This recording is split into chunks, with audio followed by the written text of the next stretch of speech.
What's going on, everybody? Welcome back to another day, another episode of the Daily Grind. I'm your host, 30NSG, and on today's show, we got a slow news day. I got a couple of stories here. We got, YouTube. We were talking about YouTube, about adding ads and stuff yesterday. Well, they're doing something behind the scenes, and someone found out about it. Okay, it's against ad blockers, so we're going to talk about that from YouTube. We're going to talk about director reveals bad news for Transformer 1 sequel. If you guys saw Transformers 1 in the movies, I did. I actually quite enjoyed it. I'm a big Transformers guy. Went to go see this in the theater, and I said the trailer didn't do justice to what the movie was. Saw the movie, thought it was very good, but I said it's not going to make it. And it didn't make it. It lost millions, hundreds of millions of dollars. It didn't make money back for it, and now the sequel is canceled. Okay. We're also going to talk about, after shutting down several popular emulators, Nintendo admits emulation is legal. Hold on a second. Crazy Uncle Nintendo. Right? Crazy Uncle Nintendo. Okay. Then we're also going to talk about James Gunn says the movie industry is dying because films are made without finished scripts. Huh.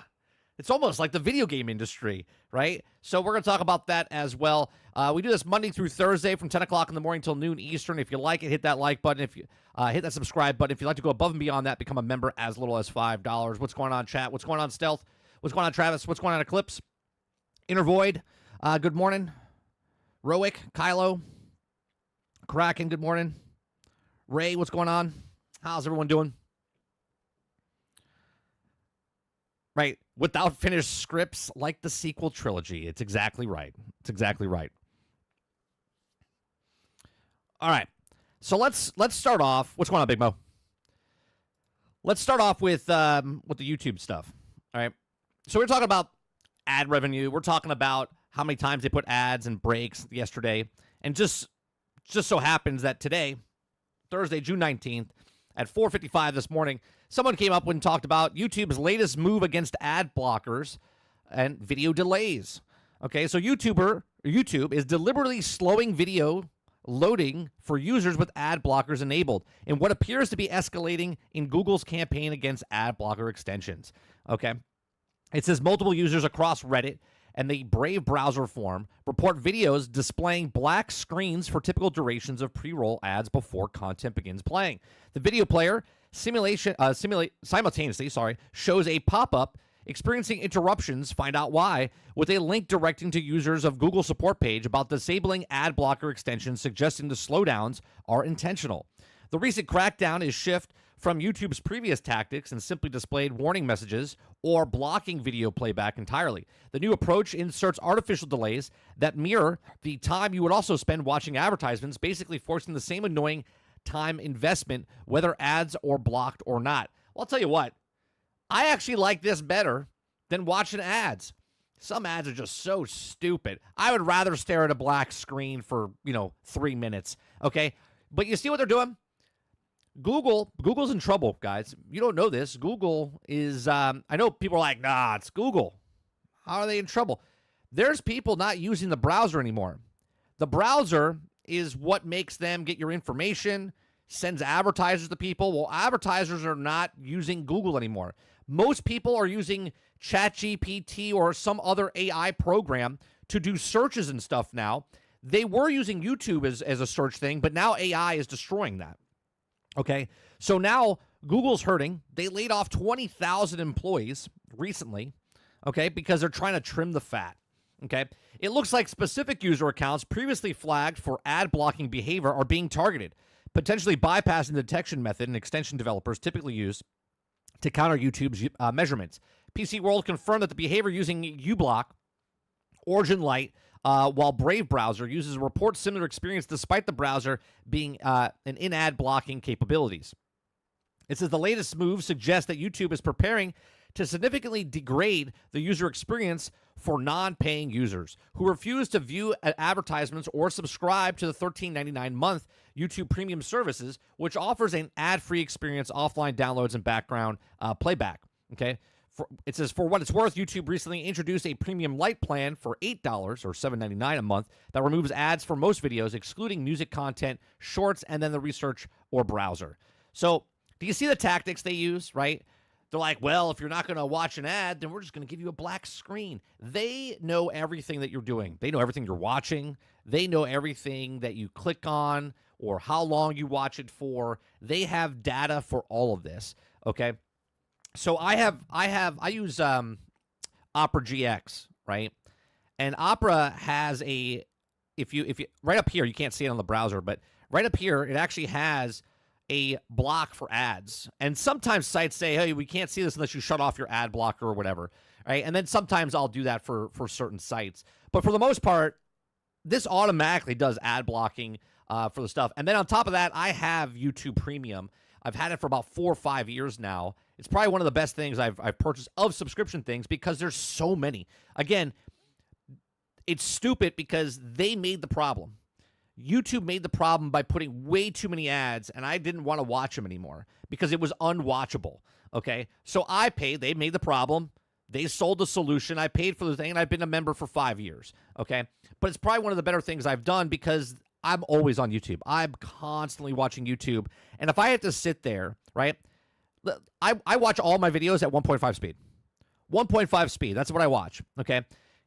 So if I had no ad blocker or if I had no premium and I had to watch a video and I'm watching video all the time, okay, I would watch 3 minutes of ads and then I would have to then watch the video and then 3 minutes of ads. And no, I'm just constantly watching videos nonstop. I'm just absorbing as much information as possible from sources, okay? So it's worth it for me. I'm not saying it's worth it for everybody, but it's definitely worth it for me because that's all I do, right? Here, let's see. It's June. Where do you go in your settings to look at how much time is spent on YouTube? Let me see. Let me see. Is it in general? Is it general? And then you go down to, hold on. Where do you go? Where do you go to look at how much time you've spent or how much stuff you've downloaded or of watch time? Where is that? Oh, I think I have to go in here. Hold on. Family, iPhone.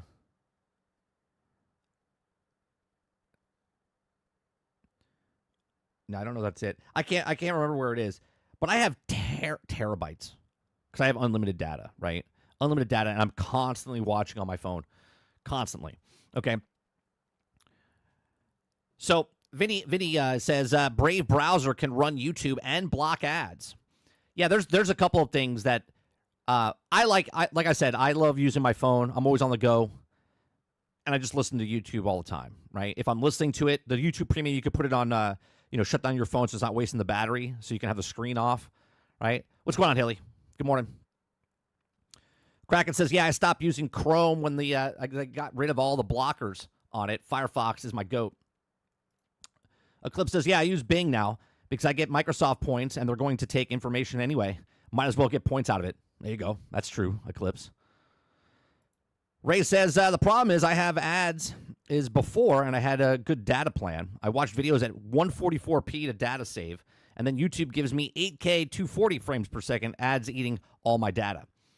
Yeah, like I said, I use my phone. If I can find it, I have terabytes of data, but I have free unlimited stuff, right? Aku says, I still have my ad blocker on Chrome. I don't know. I use Opera GX. It's much easier, much less powerful. Chrome eats up so much of your resource powers on your computer. So like when I do the show in the morning, I have Opera GX. I like it much better, much better. Not saying it's the best browser, but it's a much intensive browser for the computer. Chrome is just takes so much. Eclipse says, I like using Brave because it gives the people you're blocking ads a little bit of the cryptocurrency. Oh, I didn't know that. I don't even know what Brave is. I'll be honest with you. Right? I don't even know what Brave is. I don't use that. So, but there you go. There's what's happening with YouTube. It's just a shame that dude can ruin so much. It's just a shame that one dude can ruin so much. What's that, Travis? One dude. Who are you talking about?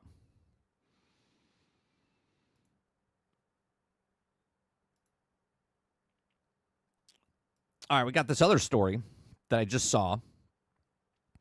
It's about Nintendo. Read my previous statement. Your previous statement.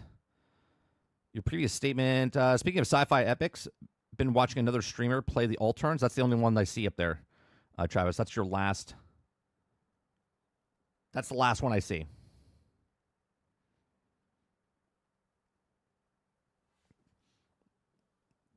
Yeah, the one before you just typed, the last one I see is about, speaking of sci-fi epics.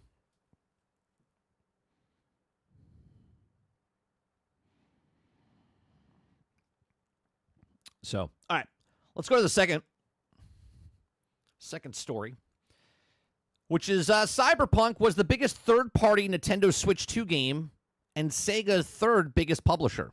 Okay, so Nintendo Switch 2 just came out.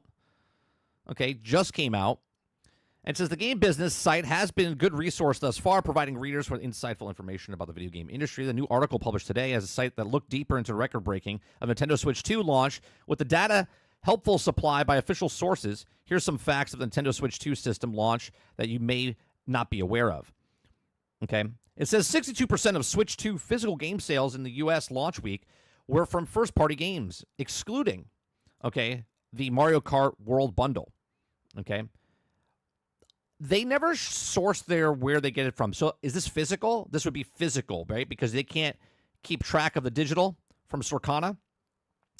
48% of Switch 2 physical games. Okay. It does say physical there. 48% of Switch 2 physical game sales in the UK launch week were from the first-party games, excluding Mario Kart World Bundle. Now, I have a question.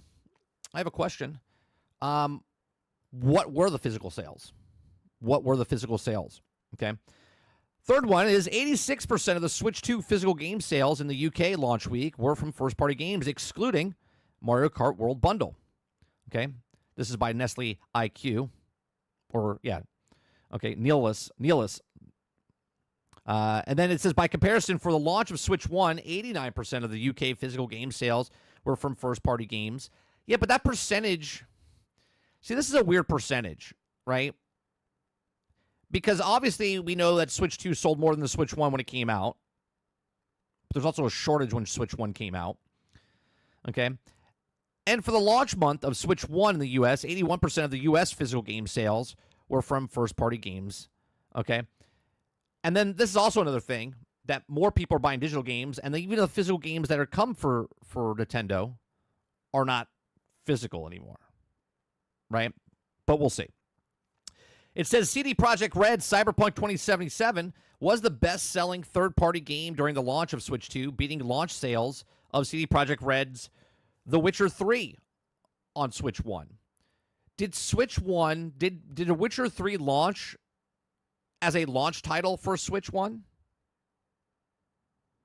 I'm asking. I don't remember.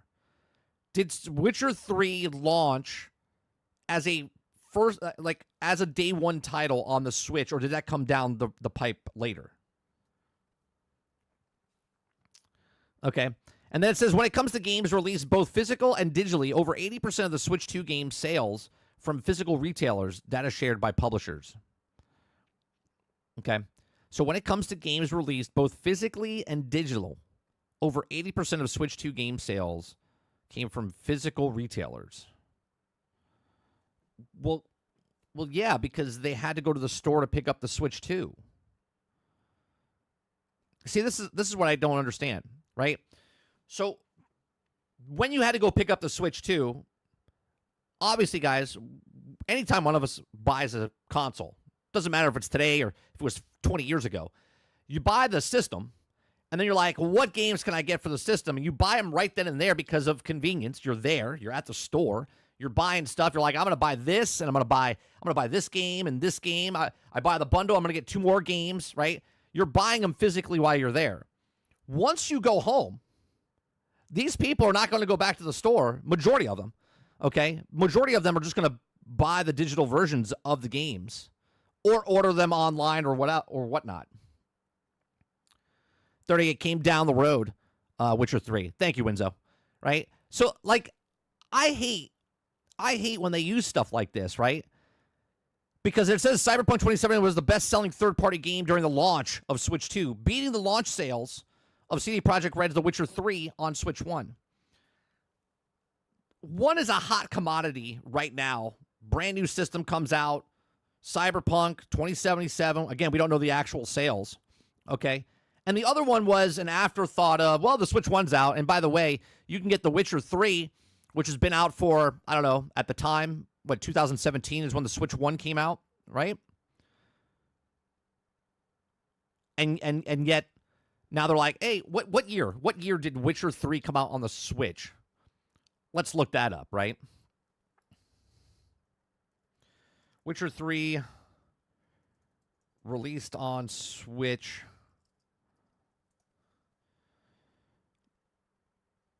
(2019). So 2 years. 2 years after. So I would like to make a case here.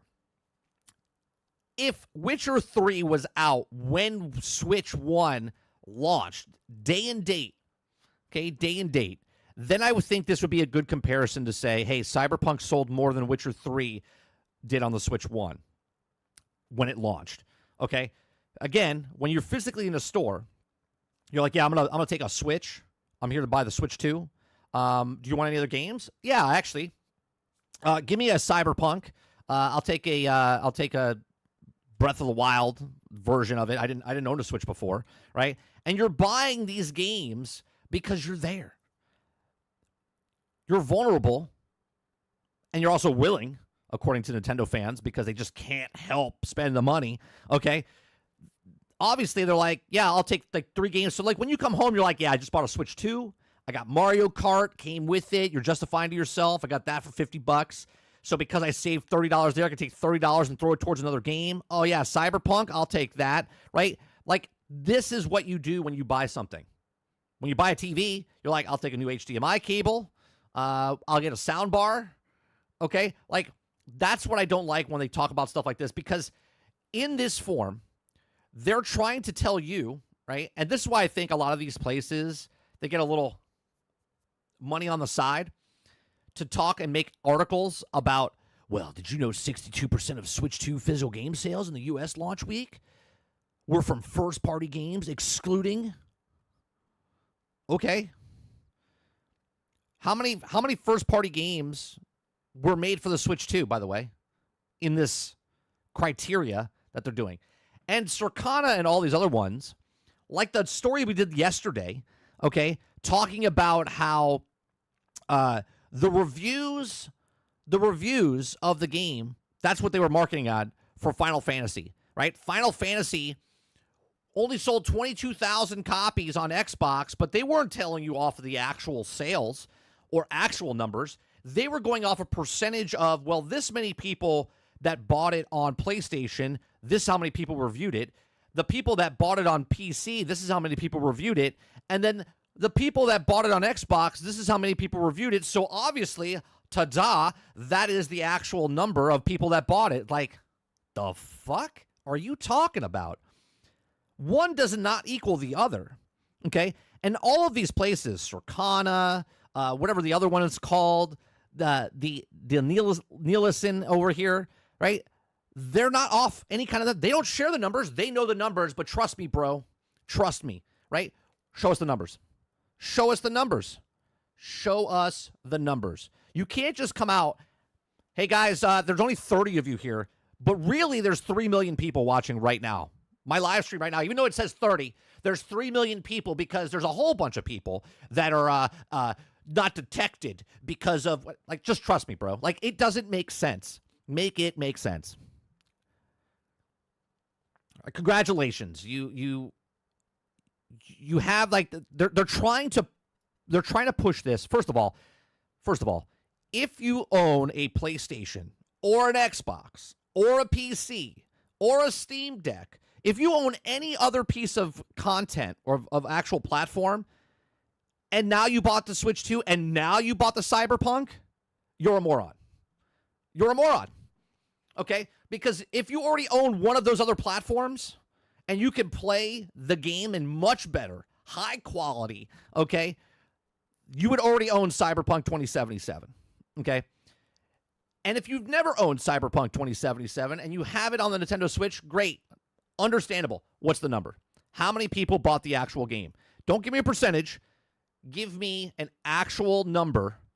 Okay, just a number. Because we know that 3.5 million consoles were sold. So give me a percentage of Cyberpunk that was sold. 5%? 3%? 10%? 15%? Give us an actual number so we can actually do the math and show our work. But these are just my thoughts. Let me know yours in the comment section down below. What do you guys think? Are you impressed that the biggest third-party Nintendo Switch 2 game and Sega's third biggest publisher? Are you shocked that Cyberpunk sold so well 5 years later on the more inferior product of a Switch? Let me know in the comment section down below. Let me know in the live chat. Please make sure you share, like, subscribe, and if you like what I do here, check out some of our other videos. Thanks for watching. What's going on, Water?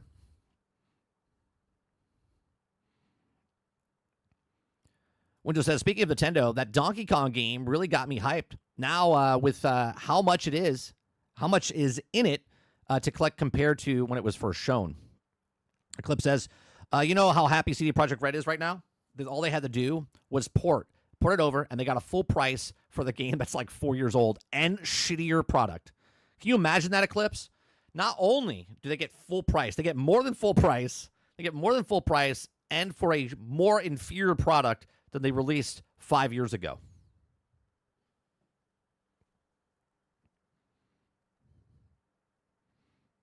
Travis says, show me the numbers. Yeah, show me the money, right? What's going on, Heck? Why would you want to play a lesser version of the game? I don't know, Water. I don't get it. Anybody that has any of the systems, and they have a Switch 2, if you're buying Cyberpunk and then you're gonna sit here and tell me, well, I could take it on the go. You're playing on the toilet. Let's be honest. You're playing on the toilet. You're spending full price for a shittier version of Cyberpunk, okay, while you're sitting on the toilet. Let's just call it what it is. Shittier version while you're taking a shit. Jason says Donkey Kong could be a sleeper game of the year contender. Right. Heck says, but it's portable. Yeah. You're taking it to the toilet. I know. Oh, hold on a second. I gotta go. Let me grab my Switch.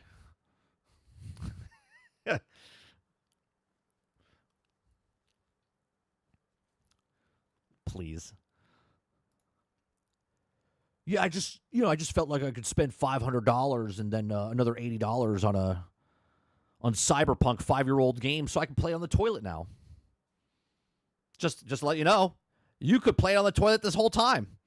If you have internet and a cell phone, a tablet, a laptop, a Fire Stick, anything, you could stream your PlayStation games to your portable device. You could stream your Xbox games to your portable device. You could stream Steam games to your mobile phones. And you didn't have to spend any of that money.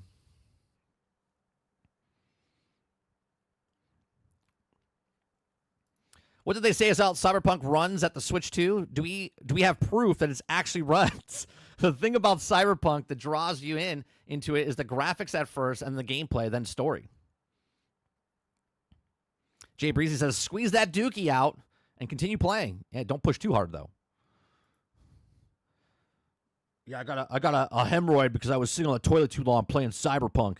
I love Keanu. I love him. Yeah. Yeah, never touch another person's Switch, okay? There's definitely something on there. Backsplash, something. You know what I'm talking about. Eclipse says, I'm just saying, if anybody is on the toilet long enough to play a game, they need to start eating some vegetables or something.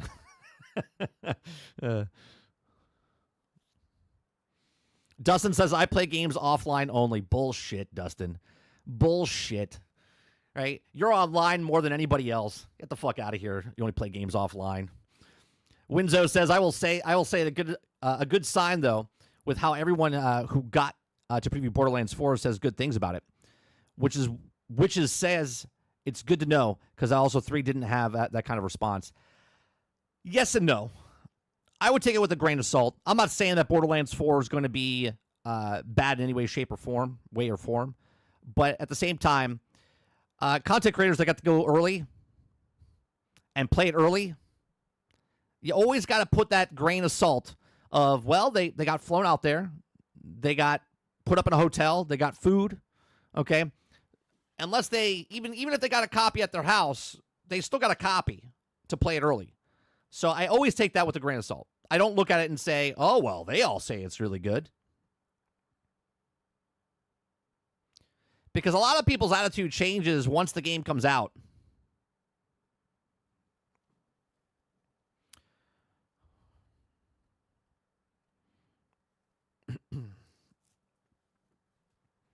Titan says access journalism bias. Yeah. And it's not even me picking on, right? I'm not even picking on the content creator. That's just how it is, right? If someone gives you a gift, right? Your uncle or cousin or your neighbor gives you a gift, at least if you're a decent human being, you're like, someone goes, I don't like neighbor Susie. You'd be like, well, Susie's pretty nice. You know, she bakes pies and stuff for me or whatever. You know what I mean? Like, you know what I mean? Like, you automatically go towards, you can't be like, well, that person's an asshole. Well, don't they give you stuff all the time? Yeah, but they're an asshole. No, you're like, oh, yeah, I really like the devs. I really like the company. Thanks, 2K, for bringing me out and playing the game. Thanks, Gearbox, for giving us an opportunity to. You have that automatic bias in there. And, of course, people are going to tell you, well, just because I'm doing this doesn't mean I'm going to, say good things about it. Okay. But you're also not going to talk bad about it because you know why? You had a really good time getting on an airplane, getting flown somewhere, playing a game early, talking to other people, getting to know the devs, coming back to your place and going, man, what a great experience that was.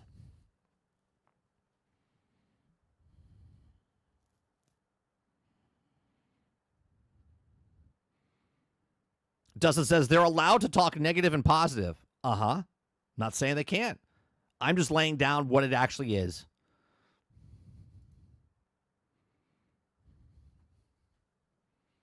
Kraken says, did they take him to Disneyland also? Maybe.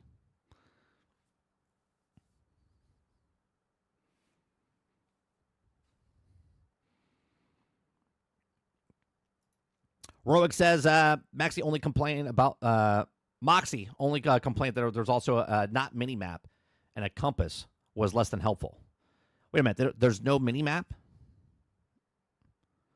Windows says, I think they'll end up enjoying it more than I did with 3. I didn't like 3 much. I like that it's also more kind of an open world dynamic event. You know what? Maybe they had like a little deep dive, right? Maybe we'll watch that because I haven't watched it yet. Live service, but also more towards what I want in Borderlands. Get towards more of an MMO eventually. I think so. Maybe not an MMO, but they could make a Borderlands MMO. That'd be interesting. Jay Breezy says, remember, was Shroud played Suicide Squad? That's right. Oh, this game's awesome. Oh, it's so good. Yeah, remember? We watched that. We watched that live with Shroud and Dr. Lupo. They're like, oh, man, this is so good. This game is so good. Oh, I can't wait to do it. They stopped playing it 30 seconds after that paid advertisement. Morning, Render Rose. What's going on, Sweat Dog? It's like, hey, get out of here. They're allowed to talk negative about it.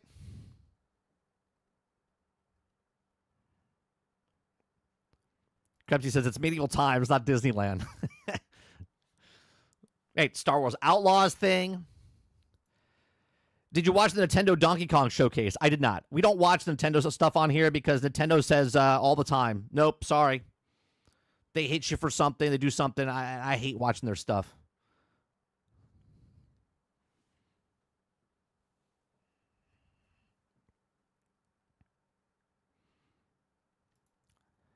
Sweat Dog says, review codes I've had, they've never told me what to say or moderate me. Correct. But how many millions of people watch your content, Sweat? How many millions of people watch my content? I'll wait. How many people, when they give them to a bigger content creator, and that content creator makes content from it, they are making money off of that video, regardless if they're paid by the company or not, or if they're putting it out there, because they're getting access to it. right? They can say what they want. It doesn't matter because now they're going to get millions of people to watch that video. They're going to make hundreds of thousands, okay, of dollars for most of the stuff, even if they were paid or not paid from the actual company. So it would, I'm going to use a word here, behooves them to just talk about it. And they're like, this is what they do, right?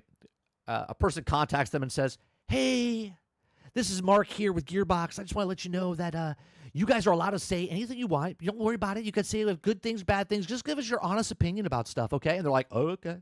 Yeah, all right. All right? And then you can say anything you want. You get the ad revenue and stuff from that. They get advertisement. They didn't pay you anything. Their payment was, hey, here's a code. Here's a game. Don't worry about it. That's what they do. That's called guerrilla marketing.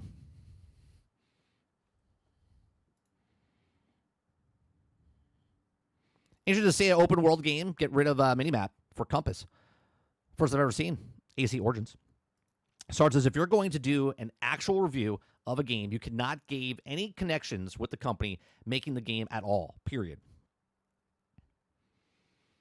Jason says they want those early access copies. Of course, if I could get an early access copy of stuff, which helps me out as a content creator, you goddamn right, I'm going to be like, I love Gearbox. I love it.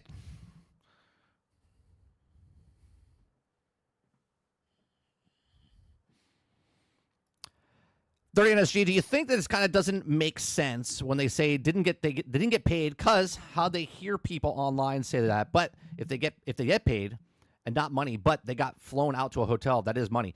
Correct. And they have to put that out there. I went to an event, like a person that's really good about this is Skill Up. Skill Up says he got offered to come out there and he flew himself out there. If you don't hear I flew myself out there from anybody else, that's a problem. That's a problem.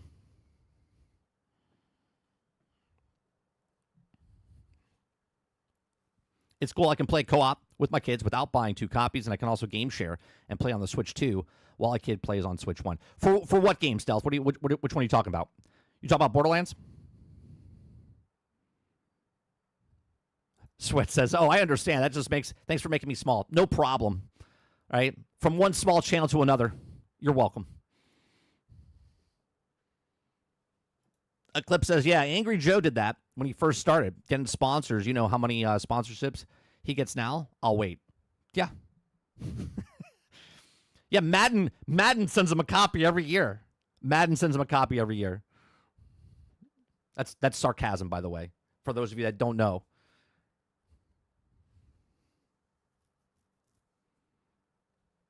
Jay Breezy says, the moment you say a game is ass, they take you to the bathroom and beat you up. That's not true.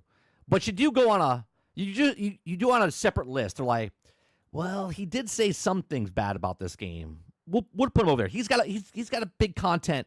He's got a big audience. We'll put him on the maybe list for the next one.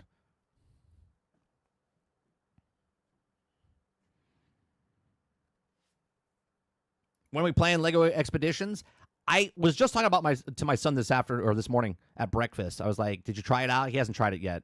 He says it looks kind of boring is what he said. I'll probably check it out offline and then see if I want to play it online. And then whoever wants to play it, we can play it online. I'll be honest though, I'm heavily into Dune Awakening right now.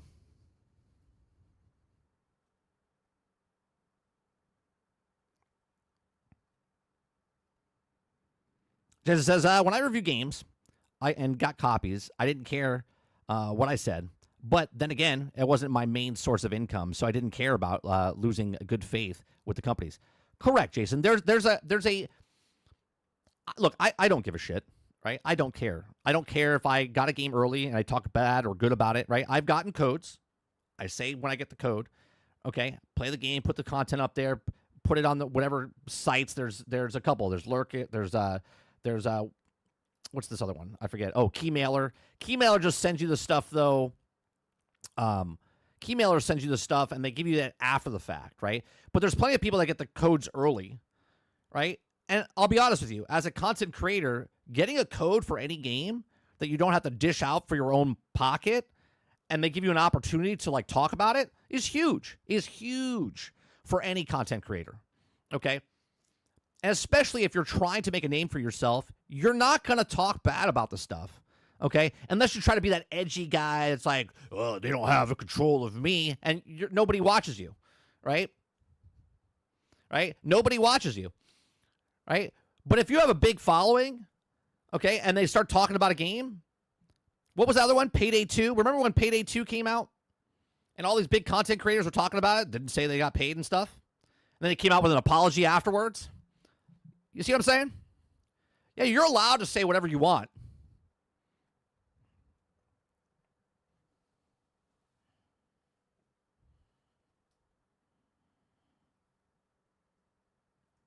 I just think it's funny.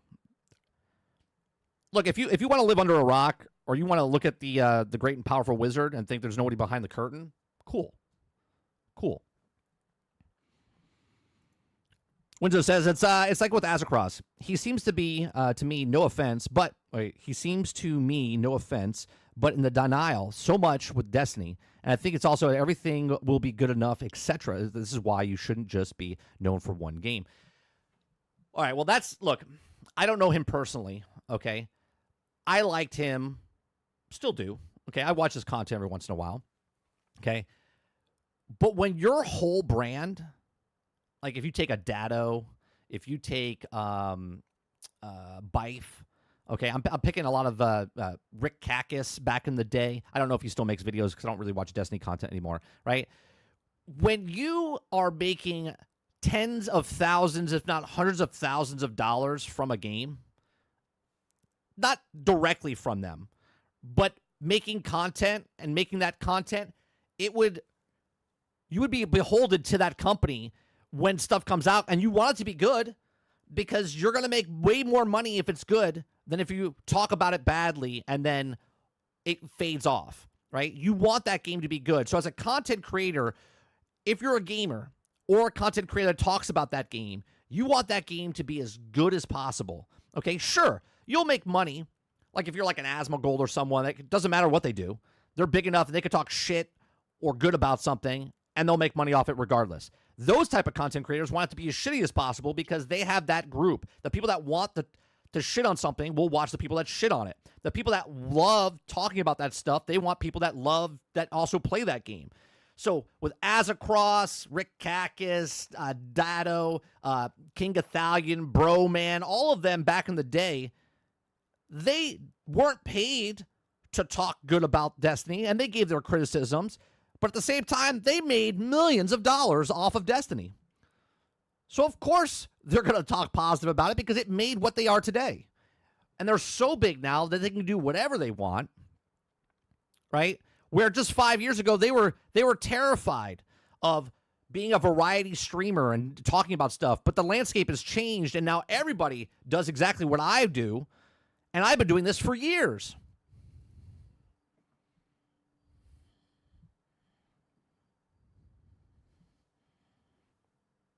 Here's an important question. Can I steal his channel and call it inspiration? Sure, you can. Kraken says he can easily branch off to variety and regularly tries other games, and his content does relatively well at things he's considered. Yeah, 100%. Because he's big enough now, but he used that platform, that Destiny content, for years. We're talking a decade of content that they've created. It wasn't like Azzacross became a success overnight.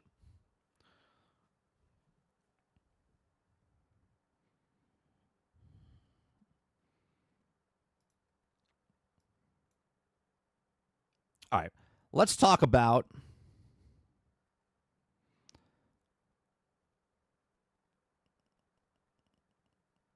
once you get to a certain look, this is the game that you have to play on YouTube, right? And I refuse to play the game, hence why I stay where I'm at. Okay, you find something that you want to talk about as a small content creator, and then you just beat that as a dead horse, right? So if I want, let's say, a brand new game comes out, what's the next big game that's supposed to come out? Okay. I don't know. Let's say it's Arc Raiders. Okay. Arc Raiders comes out, and all of a sudden, I attach myself to Arc Raiders. I live, breathe nothing but Arc Raiders. I make Arc Raiders content. I talk about the news, the updates, the fixes. I talk about where to find certain weapons inside the game, strategies about the game. I do nonstop. I do that for like 3, 5, 8 months of just nothing but Arc Raiders. I become known as an Arc Raiders channel. Channel grows 30,000, 45,000. People love the videos. And then I go, yeah, I'm going to talk about Overwatch 2 now. And everyone's like, hits the brakes like, wait a minute, I was here for Arc Raiders. I was here for Arc Raiders. Okay? That's how you grow your channel real fast. You talk about one category. Once you get to an echelon, which is about 10,000, then you get to the next plateau, which is like 25,000. Then you get to the next plateau, which is like 50,000, right? Once you get to like 35 to 40,000, going up to that next plateau of 50,000, then you can start talking about everything. But until you hit that point, it's a struggle, okay? I decided that I'm going to do gaming news. That's what I'm doing. That's what I've always done, okay? Variety, play whatever game I want. Doesn't matter. I play what I like, not what's hot, okay? Because a lot of people, they want me to play the brand new story-based game that no one shows up to because they're playing the game themselves, okay? So I play whatever I want, and then I talk about gaming news. And now, miraculously, everybody talks about gaming news. Everybody's a variety streamer.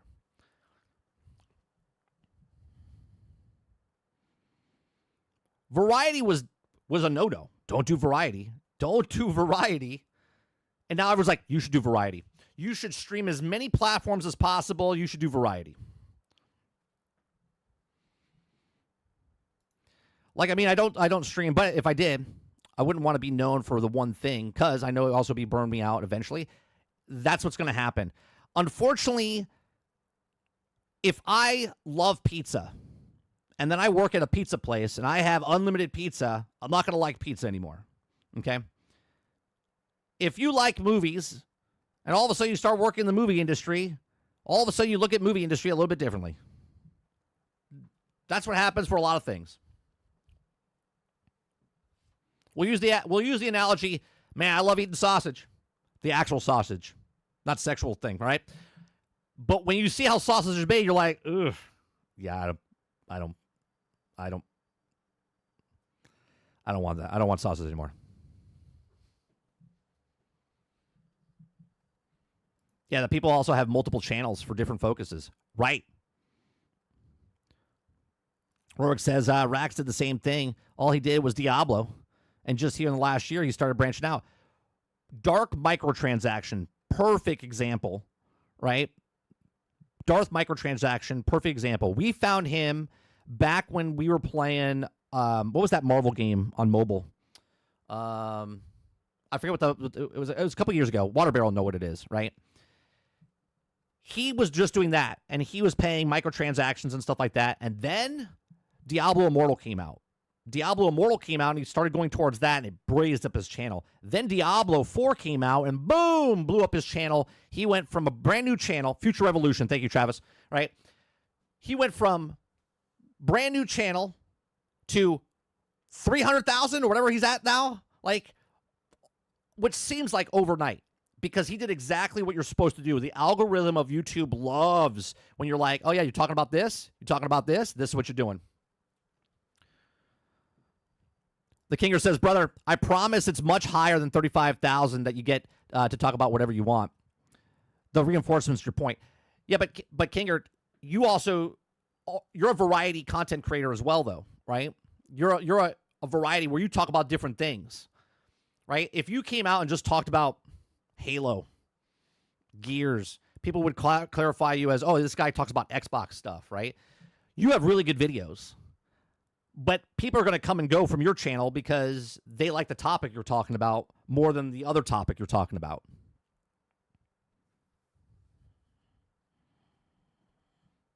Right? I would kill for the numbers that you have for some of the videos. I wouldn't kill. I'll be honest. I just said that. Just sounded good. I wouldn't kill. Yeah, I like what I'm doing. Mo says, speaking of what you should play, Mike, you should play Alterns. What's Alterns? I don't even know what Alterns is.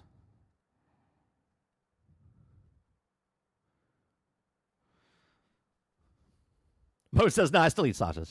I want to learn the great sausage recipe." But you know what I'm talking about, Mo. Oh, I just saw Krebsy said it first. Thank you, Krebsy. Future Revolution. Up yours, Travis. Krebsy was first.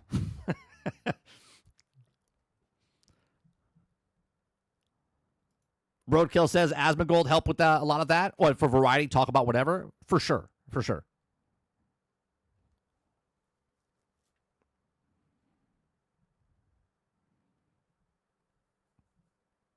Mr. Luke says, I miss Future Revolution. I like that game. I like that game. I think that's where you came in during Marvel's Avengers, right, Luke?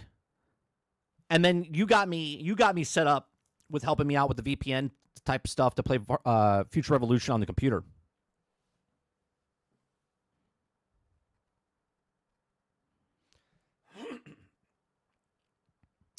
Krebsy says, so that Firebreak game released and it's doing worse than Mind's Eye. No. Is it? I heard it was doing pretty good, Krebsy. Now, Kingard's here. Kingard was on the show, right? And he said he played the early access, I believe, Kingard, if I'm not mistaken. And he said, it was all right. Right? Now, in our Discord, I said that Kingard said that Firebreaker, he wasn't impressed by it. I never played it myself. And I trust Kingard. I like his takes and stuff. He said it was just I heard it was doing pretty good, though. Check the Steam numbers. All right, let me check them out. What's it called? Firebreaker?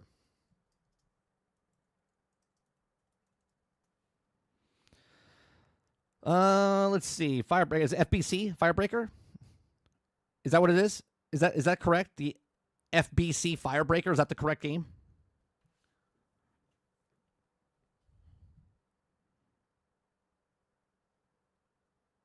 Oof. That's not good. That's not good.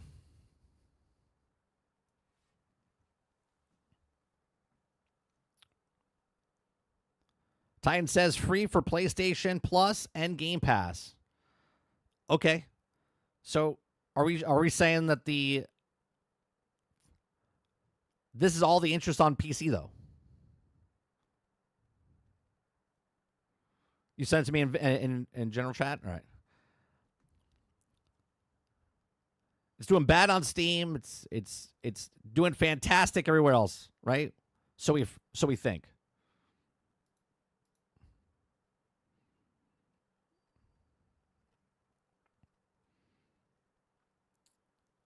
Oh, for Altern? All right, we'll check that out in a second. It's doing bad. Bad is not this is not bad. This is devastation. This is devastation. This is terrible.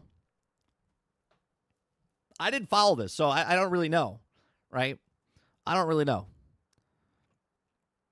That looks awful, though.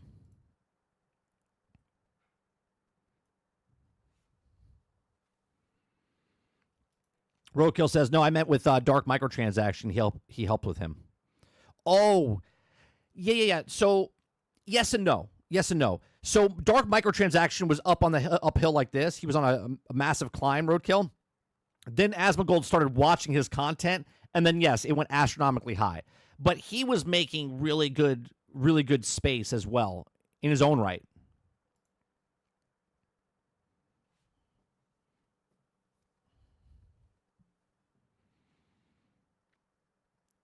It's on Game Pass. I haven't checked out anything. I haven't played anything. I haven't looked at anything. I just played Marvel Rivals last night. Right after I got off stream, I played for like 45 minutes. I haven't played that in 2 weeks. I haven't looked at Game Pass. I haven't looked at anything. That's the first time I turned my console on in 2 weeks. I've been playing Dune Awakening. That's all I've been playing. Titan says Firebreaker's not free on Steam. It is for PlayStation and Game Pass. Well, I get that, Titan, but by those standards, Stellar Blade is paid, and that's got millions of people playing it, right? And there's plenty of other games like Firebreaker out there, and they've bought those games as well.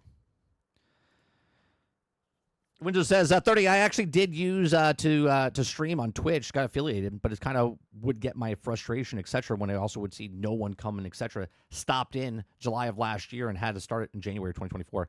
Yeah, Windows, it's very hard. Do you know how long I streamed where I didn't have anybody? Do you know to this day? Do you know what my biggest streamed game is? You want to take a guess? What my biggest ever when I was on Twitch, Mixer, YouTube. How many concurrent viewers I had at one time for what game? You'll never guess. You'll never guess.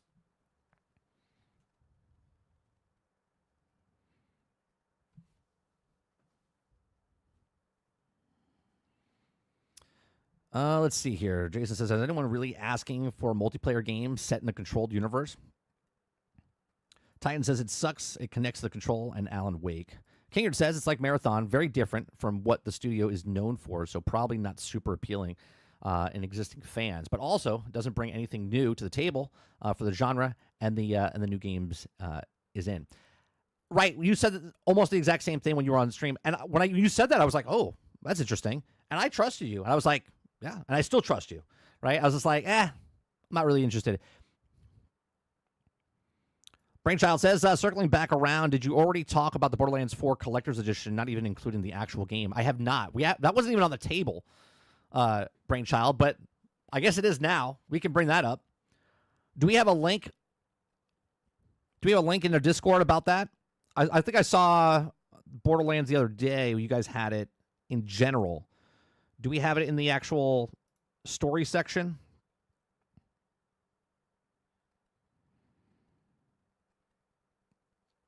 I don't see it inside. Yeah, I don't see it inside the actual submitted stories. I just have the story that it doesn't cost $80. Is the last one I have.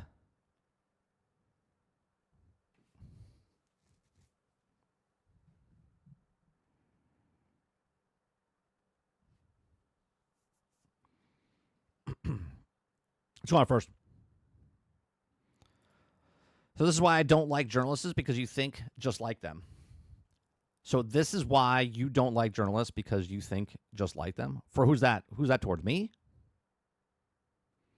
Oh, no. You're talking to Travis. I was like, I'm confused. Hero says Marvel Avengers. I mean, I'm having fun at the same time. Waterbear says, funny thing is about Avengers, since it's dead, I'm seeing more and more videos of people saying how much they miss Avengers now. Hindsight's 2020, isn't it? Hindsight's 2020.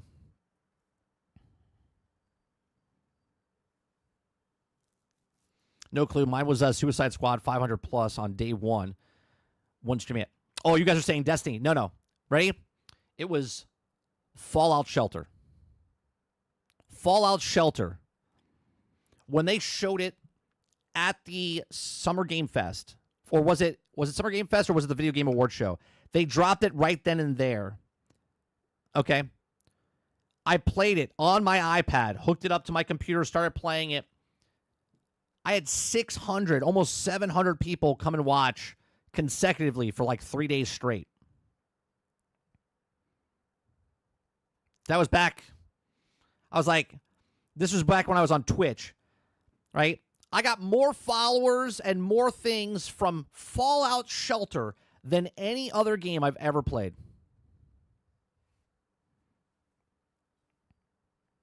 Kingard says, Diablo 4 Collector's Edition did the exact same thing. It's asinine. Yeah, it's... Here's the thing. Well, that's for people that don't really want the game, but they want the scented candles, Kingard. It's because they want the scented candles.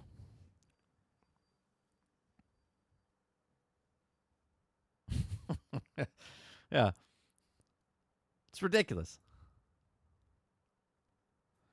That's crazy. Fallout Shelter? Yeah. Yeah, it's crazy. All right. Thank you very much, Brain. Here you go. Let's talk about this right now, real quick. What would be your advice, 30, for me, if not to give up and go back? Any good advice with my mindset? Well, I'll tell you what. There's days that I love doing this daily grind. I love doing the daily grind. I love doing this show. I love talking to you guys. I love going back and forth and just bullshitting. It's like I picture it as if you guys came over to the house every day and we just sat in the fucking living room and someone was playing video games and we were just bullshitting and talking, right? This is what I like doing here. This is not about me being right or wrong or anything like that. This is just about me bullshitting and talking, okay? If you're a person that never look at the numbers, I don't have numbers on my screen, okay? I have my YouTube thing over on the side over here, okay? But I look at this screen right in front of me. And all I do is look at the stories, which is over here, okay? I look at the chat that's in front of me, and my YouTube's up just to make sure that it's still up, okay? Because I don't monitor anything. I have this in my ear, okay, to monitor, and I'm watching the YouTube channel, like the stream itself, so I can hear myself to make sure there's no problems. But I wouldn't worry about the numbers, okay? Just figure out what you want to do, okay? And if you want to play a game, then play that game. But you can't be quiet, okay? You have to say the inner part out loud if you're playing video games, okay? So if you're playing video games, you got to talk about what you're doing. Hey, I'm just going to travel over here. See what this is. Let's see what this is in the chest, right? Oh, let me go kill this guy over here, right? You have to constantly banter back and forth if there's nobody in chat to talk about, right? You could give yourself bullet points to talk about, but if there's no one there, then you're going to be asking questions. You're going to go through those really fast, okay? You're going to go through those real fast. So you got to talk like there's people in chat, right? You just got to talk. Because if someone comes in for 3 seconds, clicks on your channel, and sees that you're quiet, they're gone. They're gone, okay? So you have to constantly say something, do something. So if there's no one watching your channel, okay, you're going to start eating your brain away going, why am I doing this? Why am I streaming if no one's watching? You're doing it for the wrong reasons then. Just stream, just do it, and then just talk, right? If you're in a room by yourself, right, no one's going to think you're crazy. And if you have a loved one in the room and someone will be like, why is he talking to himself? Doesn't matter. Just say what you're doing on screen. That's the best thing I can tell you, okay? Now, if you're doing what I'm doing, then you just make videos. Talk about it, right? Every day I make videos. I'm probably one of the first people to do most of the stories that come out because they're so brand new and we're talking about it. And then about 7 hours later, sometimes 24 hours later, you know, Bueller News will come out with a video of the same thing I talked about. And it says the exact same thing I said, right? So my thing is I don't really make breakout videos. They don't do well. I make live show. I want people to come watch the live show. I want people to come and enjoy the live show. You missed the live show? Watch the past broadcast. Come live. Come be part of the show. That's my shtick, okay? I don't care about if it gets 200 views, if it gets 2,000 views, if it gets 30,000 views. I have the complete, utter different mindset than everybody else on YouTube. I don't care if a video makes 50,000 views. I just like doing the live stuff. Love doing the live stuff.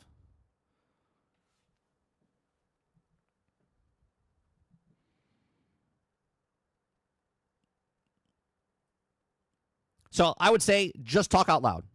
Play-by-play of you playing a game. So if you're playing Diablo, explain what you're doing.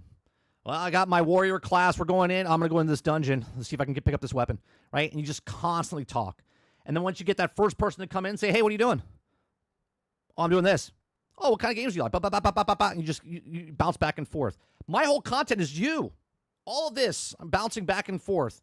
I look at chat, bring it up on the screen. This is the best thing I've ever done. Bring it up on the screen, okay? So now people that are watching me know who I'm talking about, know what I'm talking about, and they know what I'm reacting to.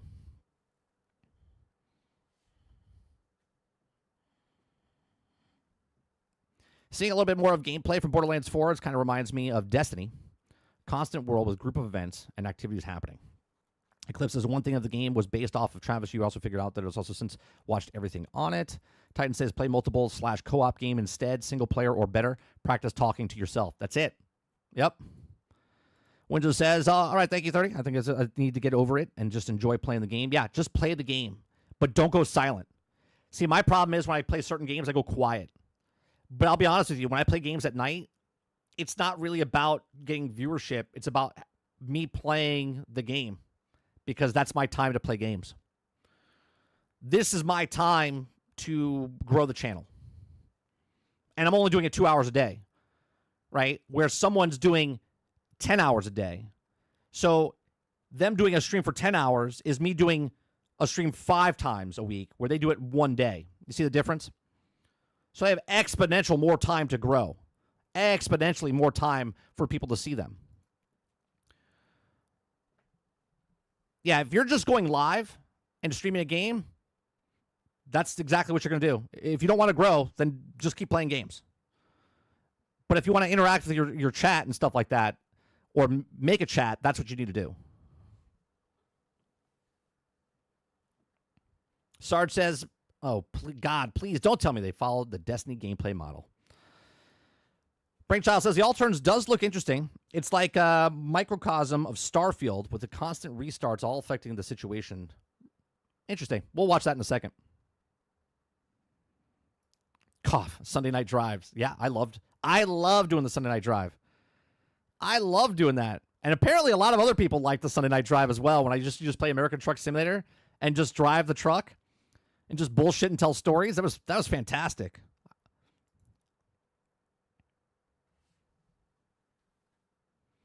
Eclipse says, this is why I watch Co all the time. I feel like he specifically speaks to me, even though he's not, because there's like 10,000 other people in the stream, right? He does very good. I like him. All right, let's watch this, or not watch this. Is this a watch thing? No, this is read. I got to read? Oh, God damn it. All right, so Borderlands 4 Collector's Edition revealed.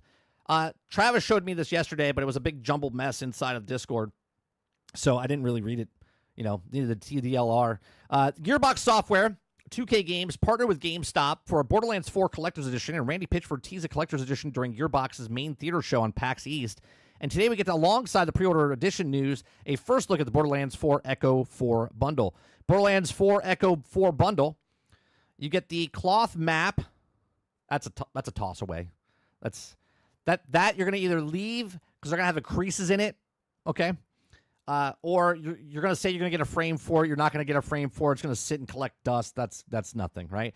You get a shift code card for 5 golden keys in Borderlands 4. They're gonna give those keys out like anyway, so it doesn't really matter about the key codes, okay? You're gonna get a vault symbol necklace. You're never gonna wear that. Maybe if you do a cosplay or something, you're never gonna wear that. Okay, you're gonna get the Echo 4 figure with LED lights. You put that on your shelf. You put that up on your thing back here. You know. Okay, you get a set of 4 double-sided lithograph art prints. Those will stay in a pile. You're never gonna hang them because you got every other collector's edition. There's no room left on your wall. You'll be like, why do I need this? And down here in the small print, okay, down here in the small print, it says game sold separately. Game sold separately. Just in case you didn't want the game, you just wanted the shit that you're never going to use in the game, right? Amazing. Borderlands 4, not included, requires a redeemed golden... wait a minute. This is good.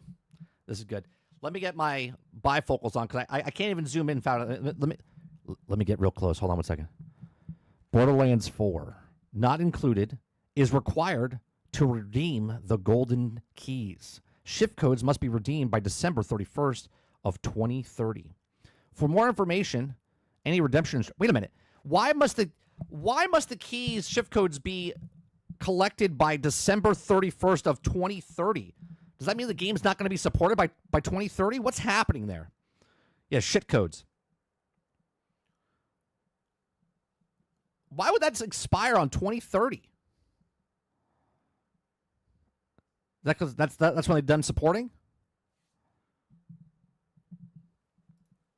It says Borderlands 4 bundle collector set for hardcore vault hunters and what premium loot, and for $150 it can be yours.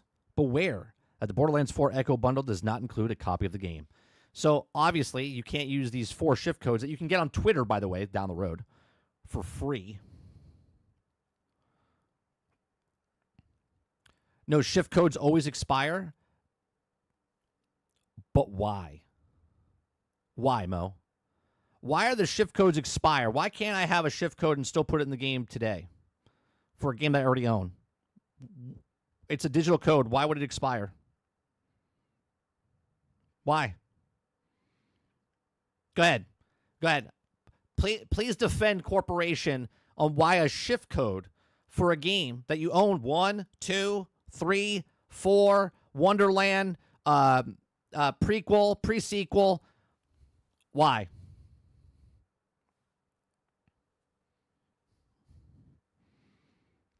Sarge says, cue the Phil Collins song. I don't care anymore. Bullcrap. I have like 2,000 of them on my Borderlands 2 account.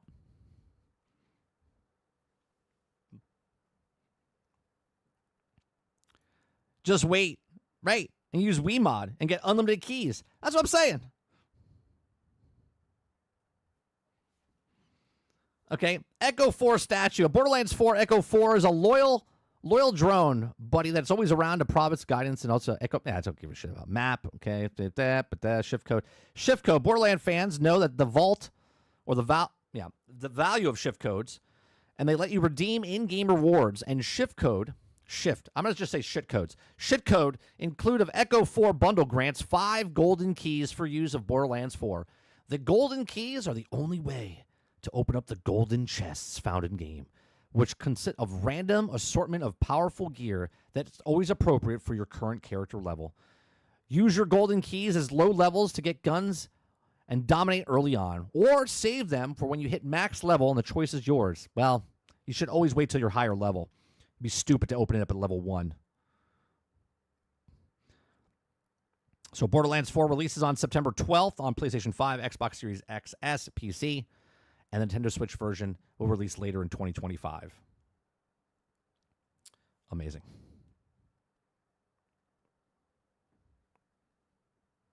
Real fans will buy it. That's right. Real fans will buy it, but they won't buy the game. I'm a huge Borderlands fan. I bought the $140 version. I didn't want the game. I'm a real fan, though. Real fans don't buy and play the games. They just buy the statues and the lithographs.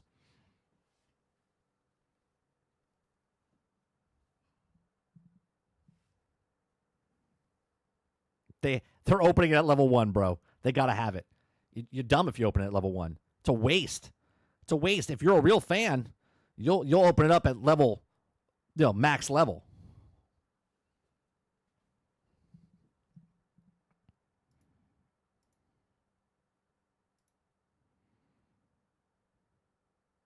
Right. Oh man, I should have watched 27 YouTube videos of people telling me not to open it at level 1. I shouldn't have opened it yet. All right.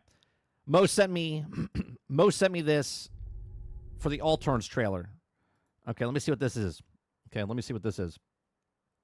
I've never seen this. I don't know what this is. Okay. So let's watch this.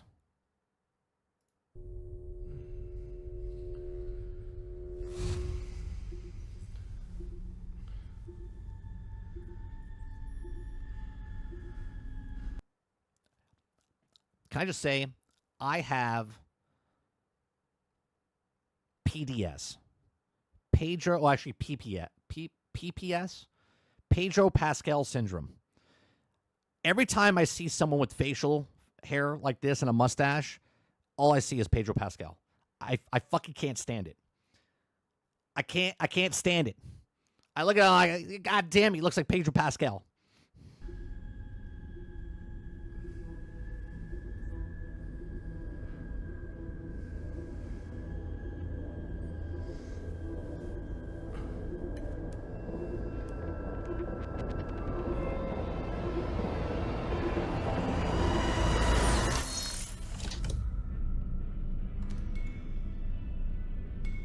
No, I have the opposite of a Pedro crush, Titan.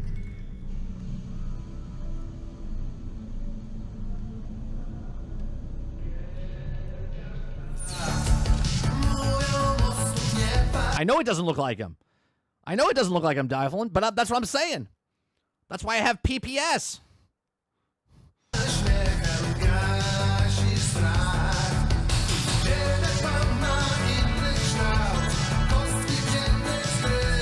DMCA.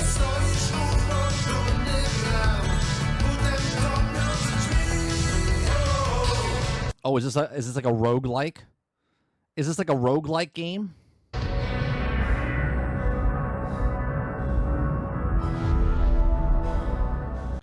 For some reason, I just thought of Multiplicity. You ever see that movie with Michael Keaton? I like pizza.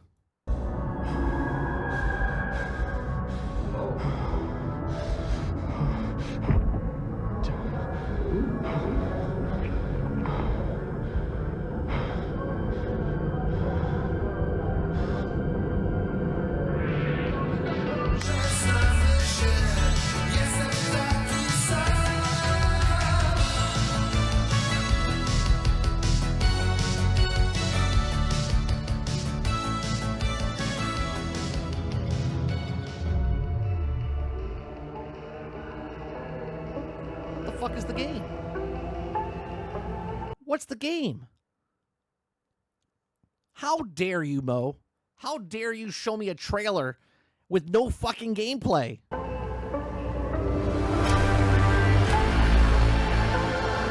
What the fuck is the gameplay? What the fuck is the gameplay? How dare you? That doesn't show me shit. You're like, this game's right up your alley. There's no gameplay. It's a goddamn trailer.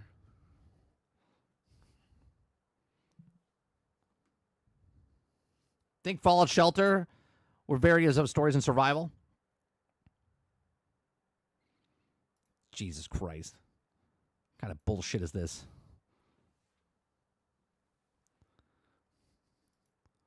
Here's a game you really like. You didn't show me the game. Just search gameplay? No, see, Dolphin, I wasn't even interested in this game. I wasn't even looking towards this game. When someone says, hey, you should play this game, what is it? What is it? You should play this game. Okay, great. I didn't see a game there. Before you buy, is there not just... All right, let me just look at this. I'm not going to watch...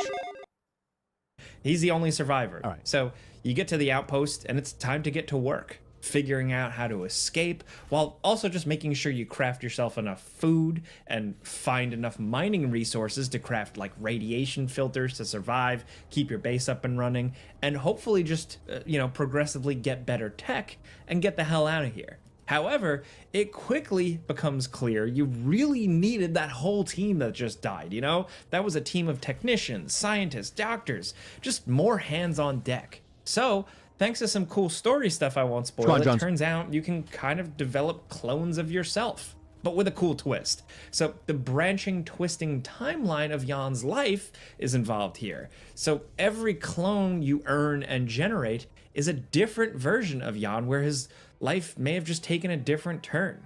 Maybe he decided to go to med school and become a doctor. Maybe he, after a breakup, moved to the West Coast, and when he was young, he got a job at this refinery. Maybe he reacted to a relative passing away differently, or ended up divorced and in a totally different specialization. Most of it is just very realistic stuff. It's not like crazy over-the-top comic book stuff. It's just like real human stuff, and it's interesting to see these paths diverge. There are a lot of these different people to choose from, and all of them have their use cases for the survival and crafting elements of the game. Like, the technician can craft essential items faster, a miner can mine more efficiently, a doctor can be posted up in an infirmary and prepare better meals. These copies or clones of you are called alters. Yes, so everyone has a lot of work to do, including you, and everything in this game loop takes time. So the game is structured in days, with this impending threat looming ever closer. And your day is limited, there's only so much you can do before you get tired, so this is where you'll really feel the usefulness of your alters, having, more versions of you. Mining something takes a chunk of your day. Fixing something takes a big chunk of your day. Crafting, cooking, healing from radiation outside. Everything takes substantial time. So it's all about time management management and delegation, choosing how and like what to spend your time on strategically, while just juggling the threat of magnetic storms damaging your base quicker, or new threats and challenges requiring new tools, and just, of course, keeping the lights on. It can be challenging. You're juggling a lot, yes, but it all goes down in a way that doesn't feel like an oppressive survival game where you're just grinding to make the numbers go up. It's not mindless, and that's what I like about it. The Alter's heavy character and story focus just makes it feel like more than a survival. But you see what he's saying?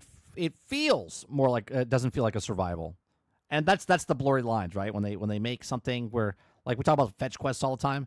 All quests are fetch quests, but they feel different when they're structured good. Game. And as someone with not a lot of patience for survival games, sometimes depending on which one, like this title just feels like the perfect balance for me.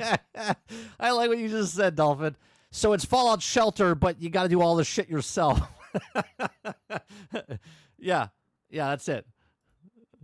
There is like a critical path. Like there is progression to getting to the bottom of what's going on and trying to get off this planet and survive. And it's structured in a series of acts, each dropping you into, usually a new section of the planet with new challenges. In between the big goals, like build a bridge to move your station to a safer area, or, research what's going on out in the environment, like, how to fix this electromagnetic field, stuff like that. You're also getting tons of little quests that pop up. These usually involve pleasing the alters and stuff like that, which I'll get to in a bit. Venturing out onto the planet's surface is kind of like its own puzzle. So your suit has limited battery to use tools, so you can only... What is that other game called? It's more cartoony. Is it Astroneer? I think Astroneer is what it's called. That's what this reminds me of here with when you're planting the tethers down for like life support. Like use one device or scale a limited amount of cliff sides, or only break through some rocks at a time to open up new areas. The levels of the planet here are really intricate, like they're labyrinths where you're slowly just finding the right resource spots to mine, the most efficient routes, just slowly chipping away at unlocking shortcuts and stuff like that. Here, it then also feels like Death Stranding a little bit, because you're journeying out and you're trying to connect everything. Oh, Death Here, Stranding. it's physically with power pylons to what? get mining resources all the way back to the base, and then serve as fast travel points. So early on in the game, it feels like you're just running a humble little power line over to a mining machine, but eventually these things twist and turn and go for miles. It's cool. You're doing all this while finding secrets, conducting experiments, and, like I said, trying to dodge dangerous environmental radiation and stuff, and all these weird scientific anomalies that pop up. I found the outside stuff to get more and more complex in some pretty interesting ways, decent pacing to it, but I really like the indoor stuff a bit more. Outside, Jan is clunky and can really only do so much, so it does feel a bit limited. Still, I think it gets the job done and is entertaining and engaging enough. Then there's also managing the alters themselves. They can get overworked, they can get hurt, they can be hungry, generally pissed off. They can even be pushed to rebel against you and force you out, resulting in a game over. So it becomes a game of managing different versions of Jan or yourself. So it's like the conceptually Sims is just really interesting. Astroneer This is where the developer publisher's Fallout previous Shelter. experience with games like this War of Mine or even Frostpunk really comes into play. I'm talking important, oftentimes extremely challenging, stressful choices that have lasting consequences. I don't want to spoil any, but man, stuff can definitely escalate pretty quickly, especially once you first start settling in and figuring out the game. Just when you think you got it figured out, things suddenly ramp up and you might panic. Every alter needs something, wants something, and you can ruin relationships that have ramifications beyond just grumpy dialogue. What's so interesting is, like, from an RPG conversational standpoint, learning how to deal with each individual alter, it's a lot. Like, they all have needs and demands. Some need to relax, some need a place to work out, some need that's privacy, multiplicity. some just need someone to talk to. Multiplicity, Rowick. That's the movie. Yeah, it's like Multiplicity, the video game. It's like Michael Keaton. It would have been funny if they made him look like Michael Keaton. Or maybe a gift you find out in the world. Figuring out what makes individual guy fucking beer pong sold. That's what you should have led with. That's what you should have led with, Mo. Hey, did you know that Altered has beer pong in it? Sold. We'll just play this the entire time. Get in there, put the beer pong table in. That's all you got to say. Tick is really fun and kind of up to you. There's like nuance to it. The game doesn't overly tutorialize this part. Like, you just figure it out by talking to them. Some of these guys are extremely frank and straightforward, and you can be blunt with them. Others respond to strength. Others need to be babied a little bit. You know, one guy likes to have his ego stroked. I just had a lot of fun figuring out these nuances, especially thanks to some good, genuinely... You said you almost died twice. Well, that means you survived twice. You're good. Human writing, and Jan's voice actor, Alex Jordan. Alex Jordan plays all of the alters because they're all technically the same DNA. You know, That's just a guy named Ego. same guy, but each one in various different diverging life paths. So it can be a little exaggerated, like really, like, you know, one guy, you move to the South and you pick up that strong an accent already. But look, I get why. I have a question. If I don't like a character, let's say I don't like this doctor, right? Just an asshole. Can I control that doctor and then take him out? Or am I only controlling one of the characters and I have to work with the other ones? Right? Can I switch between the characters, or is it one person at a time? Because personally, if I don't like a guy, I'll just switch to him, send him outside, and let him die. That's what I would do. They do it. It helps tell them apart a little bit. And really, it's just a very impressive performance, like with all of these guys. Just good, strong differences between them, as well as really special, more nuanced little differences that just make it really interesting to see all play out. I just you only deal with you're the original and you have to deal with all of them? Got it.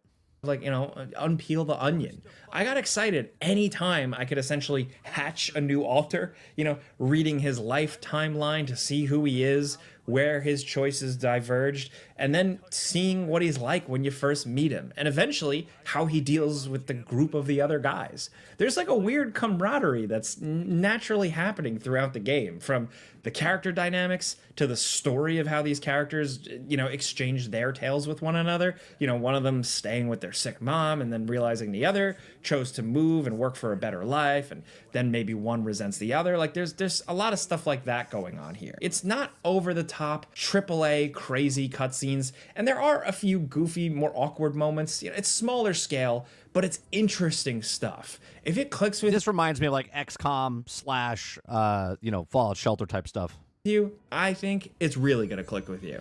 And as things progress, the game does get pretty challenging, like I've kind of said, so be prepared. There are a lot of difficulty options and sliders as well, if you need at least. And it is worth noting that it seems like you're not going to see everything in one playthrough. Outcomes are different. You may not get every alter. So the game encourages replays. It's also smart enough to, like, you know, say you load a previous save.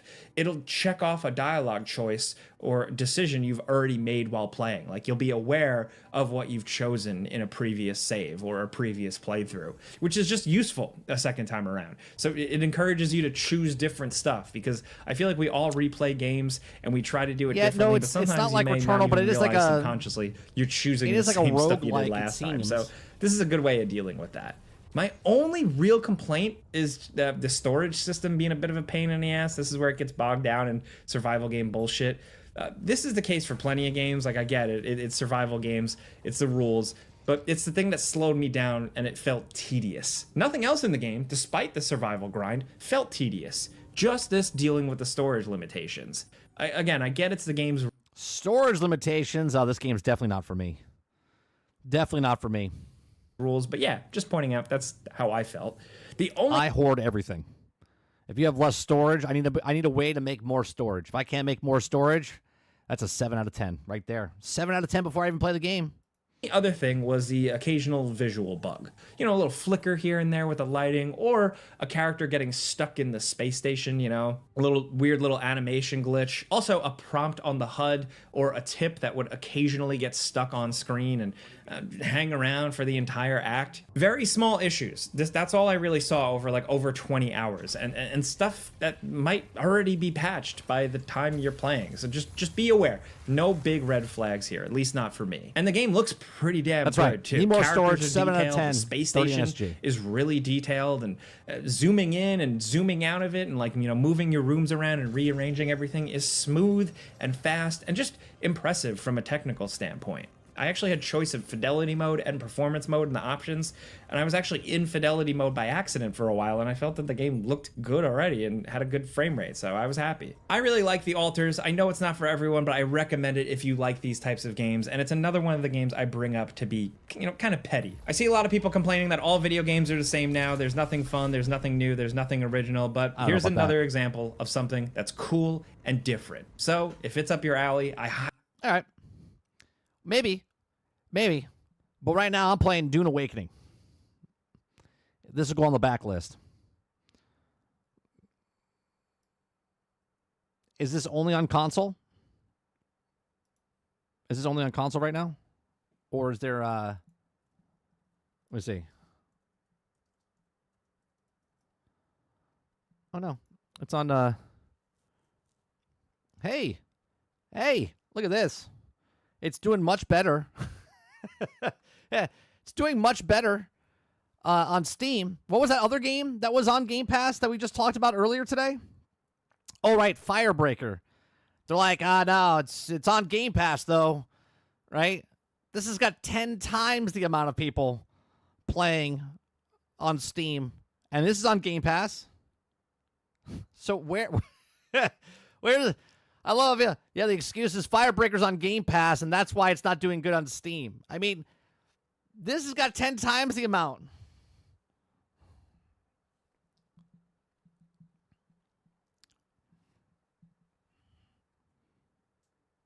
Did you try Grounded 2 yet? I did not. Is it out? Now, see, Brain, this is where I might switch off from Dune Awakening for a couple days over to Grounded 2.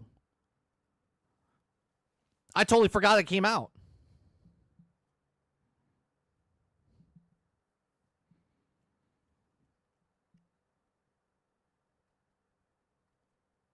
Game preview for now? Yeah, no, I have game preview. Oh, hold on a second. I'm going to turn on my Xbox right now and look.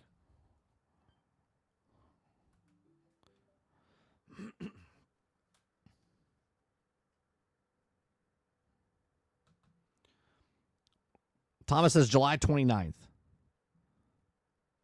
Oh, so it's not out yet. What is this? Unleash your full gaming potential and save up to 80% sale ends. All right, well, let me see what kind of details we have here. My full gaming potential. Oh, Dragon Age Veilguard, $34.99. Sweet. Diablo, Vestral Hatred, $20.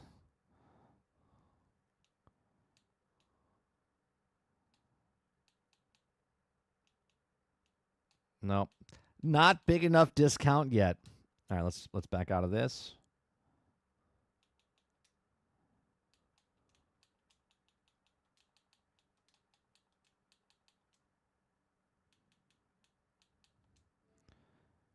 Yeah, it's not available yet. Not available yet. I didn't think it was. Yeah, it comes to game preview in July. But we're definitely going to play it when it comes out.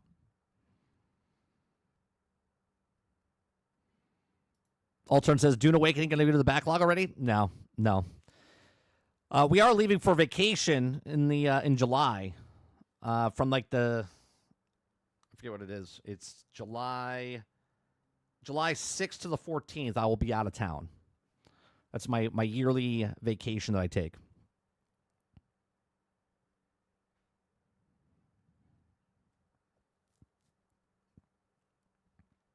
Yeah, we'll definitely play it. We'll definitely play the Grounded 2 when it comes out. All right, let's go. Yeah, so the Alterns, people defend Firebreaker. It's on Game Pass. That's why it's doing so bad on Steam. But meanwhile, the Alterns, 10 times 10 times the detail. All right, let's go to the next story. All right, the next story is after shutting down several popular emulators, Nintendo admits emulation is legal. Can't make this shit up. If you guys like what I do, we do this Monday through Thursday from 10 o'clock in the morning until noon Eastern. If you like it, hit that like button, hit that subscribe button. If you like to go above and beyond that, become a member as little as $5. Okay? So, after shutting down several popular emulators, Nintendo admits emulation is legal, but emulator developers are still walking a tightrope. Okay? It says last year... Yep, there you go. Last year was rough for emulation. The Nintendo pressuring and shutting down several emulation projects like Yuzo, Citra, and however, none of these cases went to court, so the legal status of emulation is still largely untested, and now we might know why. So at the Tokyo Esports Fest earlier this week, top lawyers and intellectual property leaders from Capcom, Sega, Konami, Nintendo discussed a variety of issues concerning copyright and IPs in the gaming industry, regarding emulators. Patent attorneys and deputy general manager of Nintendo's intellectual property department agreed that they are technically completely legal. So wait a minute. So you're shutting them down even though they're not illegal. Interesting. Interesting bully tactics. Let's read on. However, there's still a number of ways that the emulation can also violate the law. For example, the Nintendo Switch has certain technical measures, to prevent it from playing pirate games. If a Switch emulator seeks to bypass those measures, it opens itself up to legal troubles. Okay. Look, real quick, a knife is a deadly weapon. Okay. You can use a knife to cut a sandwich. You can use it to throw at a wall. You can use it to carve something. Or you can use it to murder somebody. Okay. But once I buy that knife, I get to choose what I want to use it for. Okay. Once I buy the product, if I buy a washing machine and I want to use it to put a bowling ball in there and not clothes, that is my business, not yours. Okay. Your business is if I buy your console or whatever it is, then I get to do what I want with it. I can open it up. I can take the parts out. I can do what I want with it. It is no longer yours. You made the product, but now they're trying to tell me how to use my product, right? They're trying to tell me how to use my product. I could buy your product and use it as a doorstop. I can buy your product and use it as a coaster. I could buy your product, rip it out, and just use the screen. I don't know why, but I can because that's what I want to use it for. Okay? It says, note, the discussion was based on the Japanese law, but the same language is found in the DMCA section of the 1201. No person shall circumvent a technology measure that effectively controls access to work protected under this title. The law is more than 26 years old, going into effect a month after Google was founded, but the language remains in place. Additionally, the specific program a console uses, such as a home screen or menus, are subject to copyright protection. Copying those elements in an emulator opens a separate but equally legal can of worms. In other words, emulation itself isn't illegal, but using the emulator in certain ways can still violate the law. Stated that Nintendo shut down emulators around the globe by bypassing technology restrictions measures, framing it as a way to protect developers. The company did something similar back in 2009 when it teamed up with 54 developers to shut down a company making a device that played pirated DS games. Okay. The reason that, and I'm assuming they're talking about the guy who went to jail, which we watched the video, so on and so forth, right? They made a product and they were selling that product and they were monetizing that product. Okay. You can't say that everyone that's using emulators is pirating your games. Are people pirating your games? Sure. Again, everyone can buy a knife. Okay. But because one person uses the knife in a bad way where they murder someone, does that mean everyone's using knives to murder people? No. I can use that knife how I see fit. Right? I'm using an emulator. I might have old games that I want to play on the new device so I don't have to play on my old device. So I use the emulator to play my old games that I purchased, that I own, that you're no longer supporting, okay? You're no longer making any kind of money off of, and I want to play that, right? So there is no difference there, but they want to know what you're doing at all times, right? They want to know what you're doing at all times. It's also possible that Nintendo has also ramped up legal actions recently due to capability with just announced Nintendo Switch 2 console, which is launched later in 2025.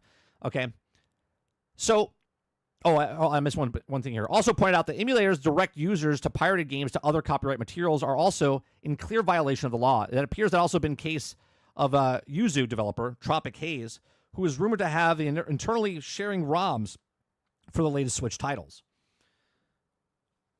If you are pirating brand new games and those people bought your system, but they don't want to pay for your games, it's a small percentage. Pirating has been around forever.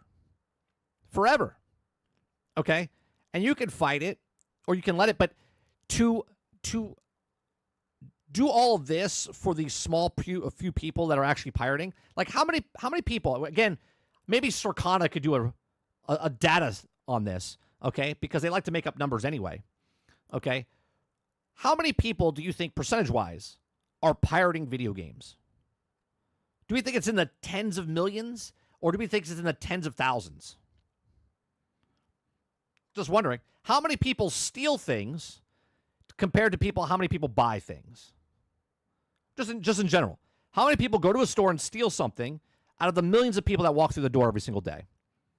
Probably a very small, very small. And usually those are employees, by the way. Employees usually steal the most.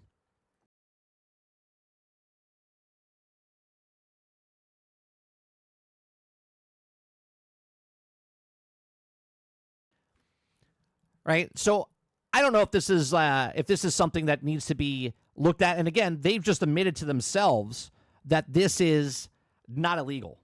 Okay? And to say that they're automatically assuming that people that are using emulators are all pirates is just kind of, wait, employees what?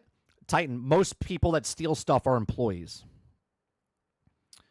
Yeah, most theft in stores is by the employees themselves. Because they know the ins and outs of how to get something out, or they can change something and scan things or not scan things 100%.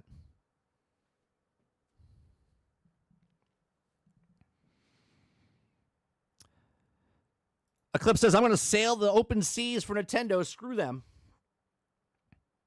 Dolphin says, yeah, employees for sure steal. 100%. Well, give me a pirate hat, 30. I definitely use emulators. Yeah, a lot of people use emulators. But a lot of people are not using emulators for theft. Think about this, right? Stopping me from... I'm trying to think of a game. All right, for instance, let's say Battleborn. Okay, Battleborn is not supported anymore. 2K doesn't support it. Gearbox doesn't support it. It's a closed-down game. If I've found a way to play Battleborn again and put it on an emulation and playing Battleborn, is that against the law? They're not supporting it. They're not charging for it. I own that game. That's more of a theft than me stealing from emulations. Okay, so it'll be interesting to know if they don't if me stealing a game, okay, is just as bad as them stealing me and not letting me play a game, right? I own the game. I can't play the game.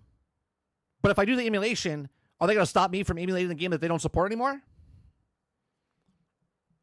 Eclipse says, yeah, true. It's just like most murders happen from people in the family or people you know, right? Should I used to steal lobster tails and bottles of alcohol when I worked at the restaurants? It was too easy. Thank you, Dolphin, for proving my point. I was a manager for multiple companies, and most theft was from employees stealing, not from people. Because the people themselves don't know what they can get away with and can get caught real easy. It's the people on the inside that can steal stuff and get away with it.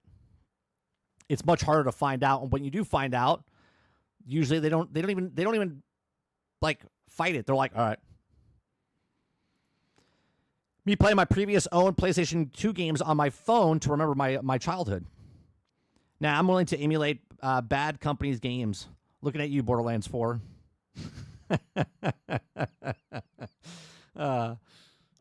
So it'll be interesting to see. I don't know. What do you guys think? Right? Do you think that all emulators are bad? Do you think most people that emulate games are stealing games? Or do you think that, for instance, I don't know what you guys think about this, right? So if your game if your game wasn't created for one console or the other, but you happen to get it on that console through emulation, is that stealing? Because most people will be like, I'm not spending $700 to buy that console and then an additional $80 to buy that game. They'll just play it through the emulation on PC. Is that stealing? Sure. But what percentage of that is happening? That's not happening in the tens of millions. Do we think right now that FC Firebreak, as a brand new game, do we think that most people are stealing it and that's why they're not paying it? Like, no, you know what I'm saying? Like, they're either they're interested in the game or they're not interested in the game. 99% of the people are going to buy the game. Depends. Are you paying emulation company? If you're paying, it's against the law, Titan. Krebsy.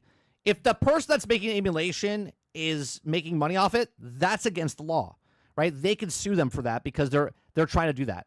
Okay, if your emulation's out there and I can play Mario on my open browser and stuff like that, okay, that's not against the law. They're not making any money off of it. The reason the guy got to prison for I forget how long, 10 years, 15 years, whatever it was, is because he was making devices and making profit off of their stuff. Yeah, if you're charging for it, then 100% they have every right to shut you down and whatnot. But if you have an emulation program and you're putting it out there and I can download it for free, and I'm playing games that are not made for that console and stuff, then I'm just playing older games. Now, our newer games, brand new game that comes out and you're emulating it, yeah, it's against the law. That's just like taking a DVD and then copying it and trying to sell it, or ripping a movie from the internet and then watching it on Twitter. That's against the law. But it happens. Hell, we watched Borderlands 4. I'm sorry, Borderlands, not Borderlands 4. Borderlands, the movie. It was on YouTube. 2 days before the movie came out. Altered says, first, to use an emulator on PC, you have to do a bunch of hoops and loops, so you got to be a bit of a tech savvy to use the emulators. That step alone emulates 60% of the population. Eliminates 60% of the population. I would say even more than that, Altern. I would say way more than 60%. I would say like 90% of the people. There's people that don't even know how to change the goddamn clock on their VCR back in the day. You think there's 40% of the people that know how to put an emulator on their PC? There's people that don't even connect their internet to the computer. They just use Wi-Fi because they don't know how to use a cable. Dolphin says, yeah, I emulated some Switch games. Allegedly, it was also too much work at the end of the day. I quit doing it. You see what I'm saying? That's how a lot of these people get around this. Is they sell you a hard drive, and it just happens to have emulation and games already on it. If I could find the copy of all Sega Dreamcast, I had 1,100 games on one disc. 1,100 discs. Oh, I'm sorry, 1,100 games on a disc. That was back when Dreamcast came out. Right? It was all the old the games that I could just put in one disc inside my Dreamcast and play them all.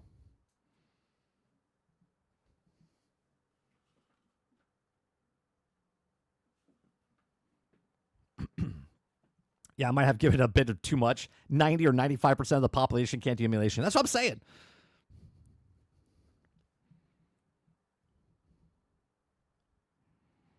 Most people will do whatever is more convenient.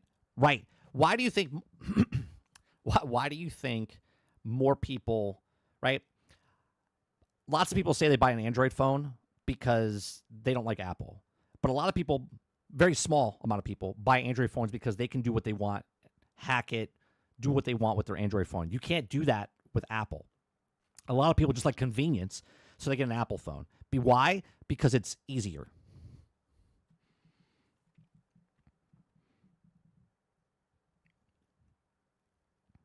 I have a hard drive that has over 100,000 games on it for just about every system. RMAT. The people that emulate Switch are really hardcore people that want 60 on the new Zelda. And those people are so far few. I mean, don't get me wrong. There's probably, I'll give you 10,000, 20,000 out of how many people bought a Switch? How many people bought a Switch? 155 million people. Do we really think it's more than like 10,000 people that are emulating stuff that really want the Switch games?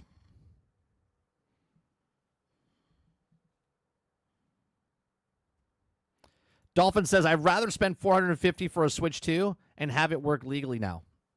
Right. Because convenience, right? Just easier. Right, Water. But again, a lot of people are like, I don't want to deal with all that. I don't want to deal with all that. You're like, it's not that hard. A lot of people have it in their head that it's a lot harder to do stuff than it really is. So they don't even bother doing it. You know how long it took me to do that in my loving mess with technology? Yeah. And that's with me, love messing with technology. Yeah, it's not easy, right? For a lot of people. And there's like, I don't know how to change the time on my VCR. It's still flashing 12 o'clock. They're like, I don't need all that. Half the people are like, what the fuck is a VCR? I'm sorry, a what? A VCR is what you used to use a tape and you used to put a VHS in there. I know someone's looking at it. Some of you guys are young. Let me show you what a just for those people that don't understand, right? Oh, sorry. There it is. There is a VHS DVD player, which was very expensive back in the day. Very expensive. Okay. That's a VHS DVD combo where you could probably even burn. Maybe you could burn the copy of the VHS over to a DVD. Right? That's crazy back then. I used to take VHS is the thing that goes in the VCR. Yeah. I used to take all my stuff, and we're talking 2002, 2003. When did that, wait, the iPod Photo came out. Yeah, iPod Photo came out in 2004, I think it was, right? 2003. I would take all my videos, rip them, and put them on my device way before there was actually video on these devices. And I would have thousands and thousands of movies on my iPod. Now, mind you, I owned majority of these films, okay? And I burned them from my discs to have a backup copy, okay? And then the other ones, I borrowed other people's discs so I could have backup copies, okay? And I had them all on my iPod. I think I still have that iPod.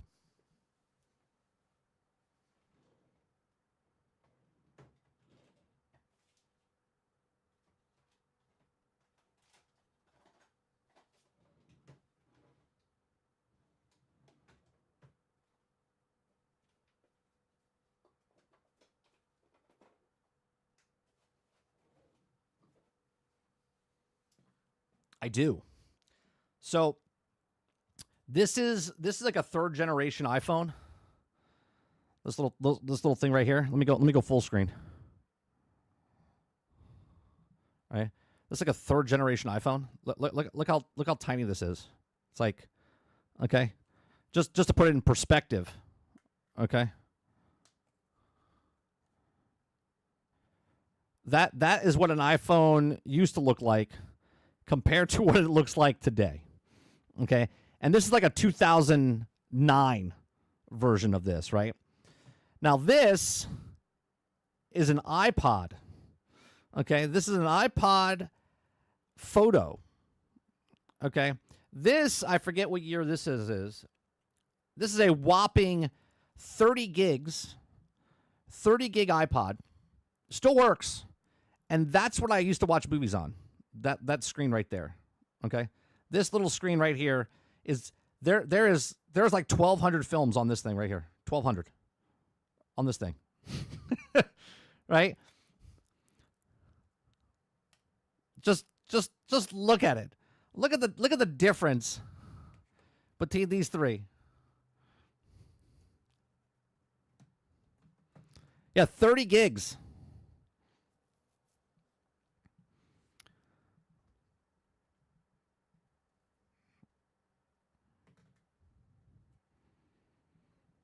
World says, I don't miss VCRs. My brother caused, because that's why constantly making me rewind Toy Story as soon as it was over.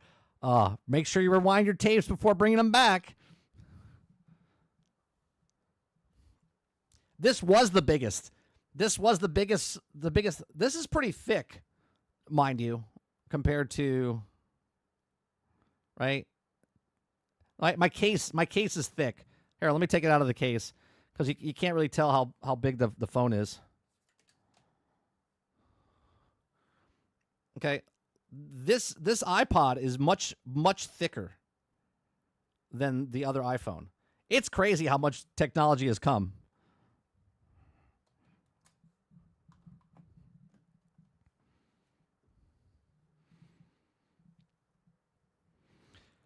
$30 gigs and still pirating. Here's a crazy part. Look at the size of that screen. That is crazy. And I would watch a shit ton of movies on this as well. I forget how many gigs this was. This is 8 gigs. 8 gigs. 8 gigs.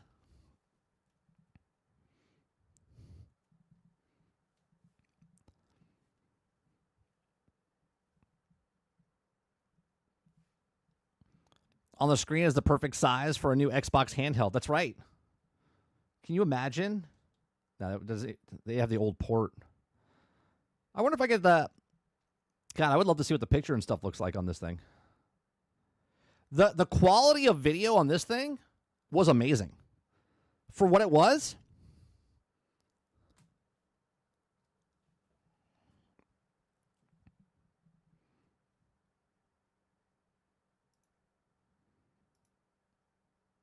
All right, let's go to the next story. I still haven't fixed the rabbit hole thing. Sorry, guys. Yeah, 24 frames per second, 360p, just like the Switch. All right, so I'm a big Transformer fan, right? Big Transformer fan. Transformers 1, when it came to theaters, the way they marketed this movie wasn't very good. Okay, I thought it was one way, completely other. I thought it was going to be like a Marvel type of story type of thing they were trying to do, like a buddy thing. And then when I watched the movie, I was like, man, this is actually pretty good. I really liked it. Okay, I really liked it. But at the end of the day, I actually made a video, 2 videos.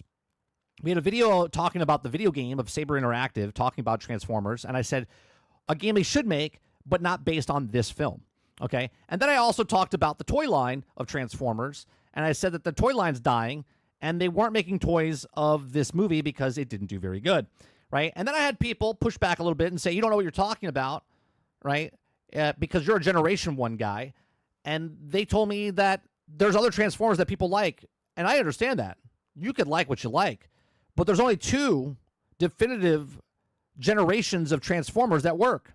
One of them is Generation 1, and the other one is Beast Wars, okay? Now, I'm not a big Beast Wars guy myself, right? And I said this in my other videos where Beast Wars, okay, even Netflix made a show based in Generation 1, and they led it into the Beast Wars, okay? Because those 2 are the only 2 popular ones. Everything else in between, not very popular, okay?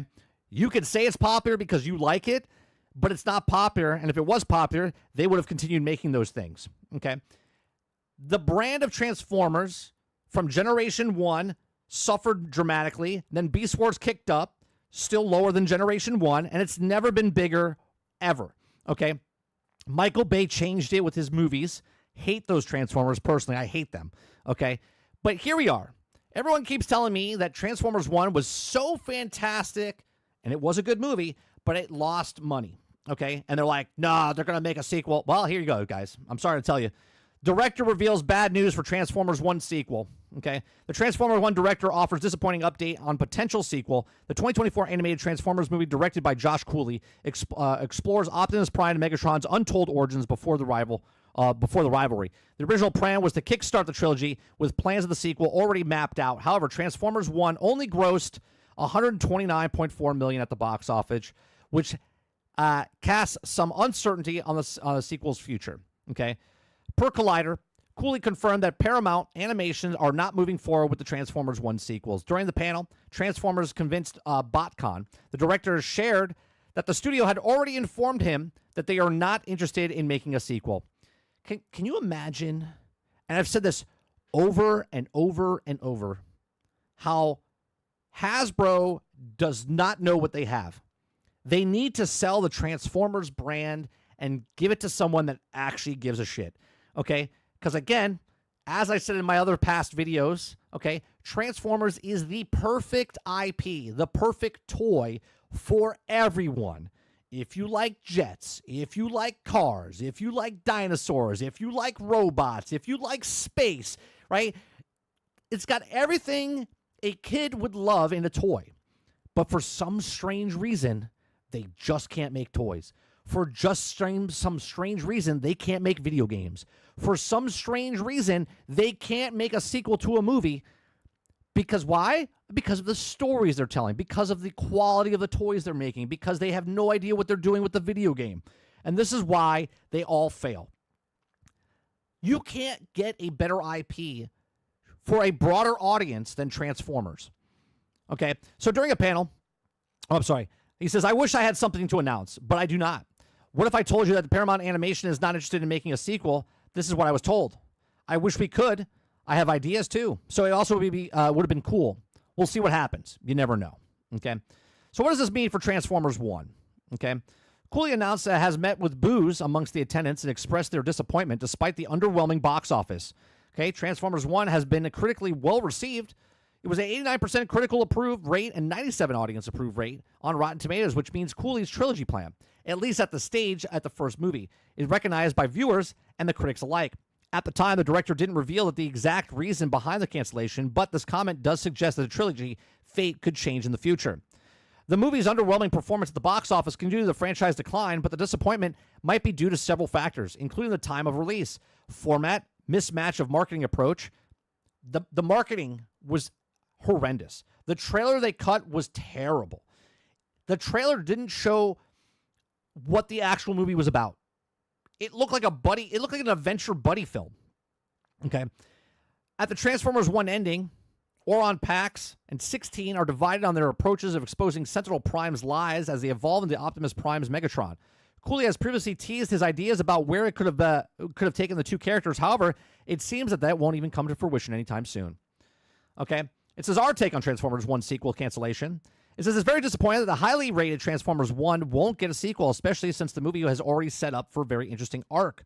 Okay, to continue the trilogy certainly deserves to be made from the audience perspective, but it does seem that the decline of interest in the franchise and the movie's underwhelming performance may have contributed to the studio's decision. Of course it did. Okay, look, it doesn't matter how good of a game, how good of a book, how good of a TV show, how good of a movie is. Okay, if nobody watches it, then nobody knows about it. And if nobody knows about it, then you're not making money. If you don't make money, well, then it's a failure. Okay? Especially when your budget is way more than than what you're coming in, right? Everyone makes stuff for profit. If you're not making profit, then it's not good for business. So they have to cut their losses. Why am I going to spend an additional $200 million to make a film if it doesn't make that money back plus some? Okay? They're not going to take that risk. Okay? So it says the next movies of Transformers franchise are expected to be Transformers 8 and 9 alongside a potential crossover movie with G.I. Joe. They're making more live-action Transformer films, and they're going to destroy it even further. And now they're going to shit on G.I. Joe even more. Whether the cancellation will stay in the future could depend on how well the next project does at the box office. If there's enough interest, just like Josh Cooley said, the abandoned sequels of Transformers 1 might be revived. The problem is, just like the video game industry, they feel like, hey, we put this out, and obviously it's your fault that it didn't make it. That's correct. It is our fault if it makes it or doesn't make it. Because if you like something, you have to watch it.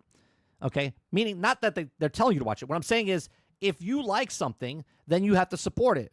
Well, if there's a lot of people that like it, but you're the minority of the people that like it, and the majority of the population to come and watch the film, read the book, to play the video game, to watch the TV show is less than the majority, well, then I hate to tell you, you're going to fail. So you need to make something that's appealing to multiple people. And when you come out and the trailer, again, one, I didn't really like the animation style. Okay? I said that from the beginning. I understand it's a kid movie. I didn't like the animation style. It just looked a little weird. The story itself was actually really good. Okay? I like this movie, but I said it's not going to make it. It's not going to make it because of what it is. The marketing was terrible. So I blame Paramount for not marketing it correctly. If you haven't seen this and you happen to see it on a streaming service, watch it. It's actually really good. It's a shame that it's not going to make it. But I said it from the beginning. This is not the franchise that you're going to make a game on. If they make a game based on this, if you go watch my other video, Saber Interactive was talking about making an IP, one of the big IPs from Hasbro, which is either D&D, G.I. Joe, or Transformers, right?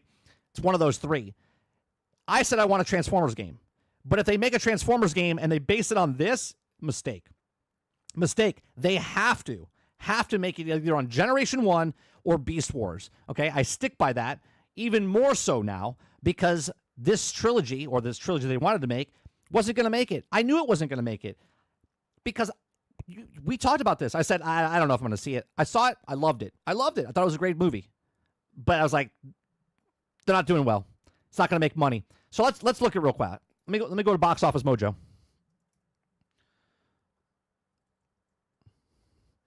All right, Box Office Mojo, Transformers 1.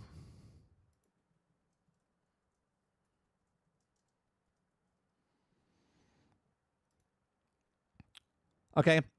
Domestic opening 24 million. Okay? It made a total of 129 million. Now, I don't know. I'm not sure what the budget was. 75 million. 75 million, so it needs to make about 300. It needed to make about $300 million to make its money back. Well, that's not it. That's way under, right? And maybe they would have made money back if streaming services didn't exist and they sold the movie in DVD format. Okay? Then maybe they would have subsidized that and then they would have had a sequel. But this is not going to do it. 59 million domestically, 70 million internationally, 129 million worldwide. Not very good. It's sad because here's yet another Transformers thing that doesn't succeed. The last good Transformer thing we got was, in my opinion, what's it called? Devastation. Transformers Devastation was the last really good Transformers game that we got in video game format. And the last movie that we got, I would say would be the Netflix series. The first 2 seasons were pretty good. Okay? And maybe the Bumblebee movie. All the rest for me, very disappointing. But these are just my thoughts. Let me know yours in the comment section down below. Let me know in the live chat what you guys think about the Transformers sequel not being able to be made. And let me know what you think about Transformers in general. Please make sure you share, like, and subscribe. And I'll see you guys in the next one. All right, let me see what you guys are saying here. Waterbear says, as old heads, might as well give it up. Gen 1 is dead, 30. If we want collectibles from Generation 1, it's costing us over $1,000 for a damaged figure. I still have my figures.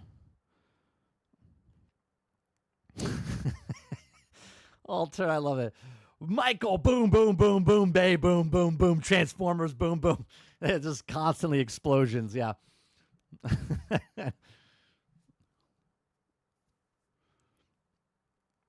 Don't say that, 30. They will sell it to WB. Oh, my God. Could you imagine? Could you imagine if a worse company could buy something? Well, WB's not going to buy them because they can't afford themselves. They're trying to sell off their own shit.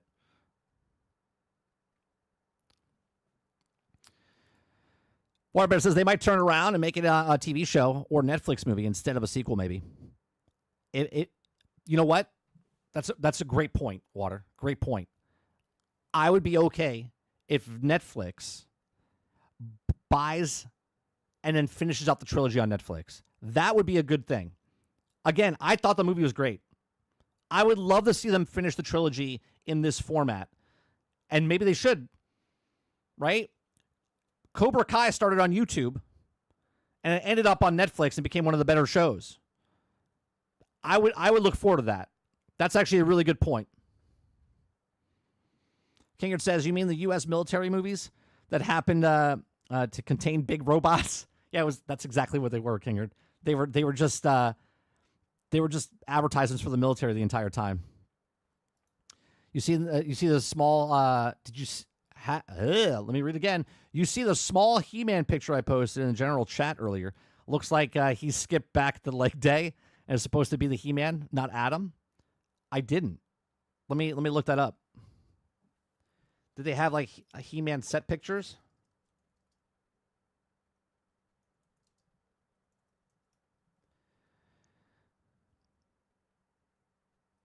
Okay.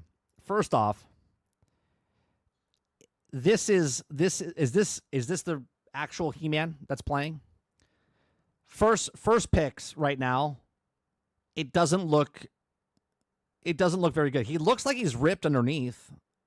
He does look like he's ripped underneath.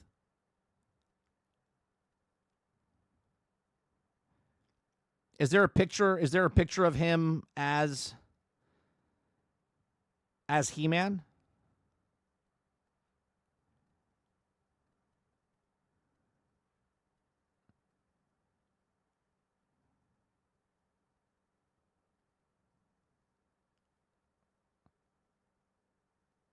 Dude, he would have been a great He-Man. Alan Rickman, whatever. He would have been badass. Oh wait, his name's not Alan, is it? I'm confused now. The guy who plays Reacher, what's his name?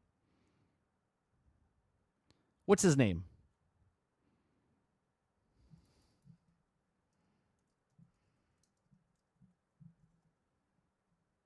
Yeah, it's Alan. Alan Richson. He would have been a good He-Man. Yeah. Yeah. He would have been a really good He-Man.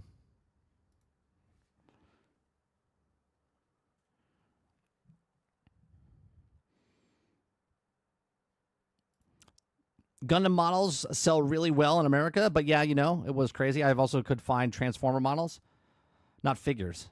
I want true models. They have some really good models for Transformers.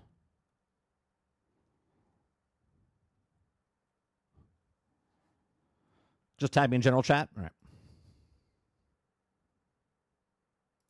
Let me see this He-Man.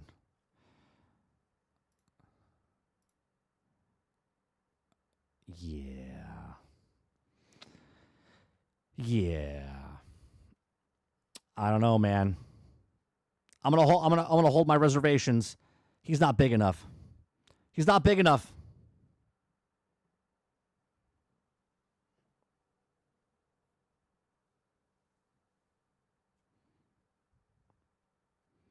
I don't know, but he would be a great He-Man. It might finally be happening, 30. It seems that Ubisoft may be teasing the return of the survival game mode in Division 2. Oh, really? That was the best game mode in Division 1.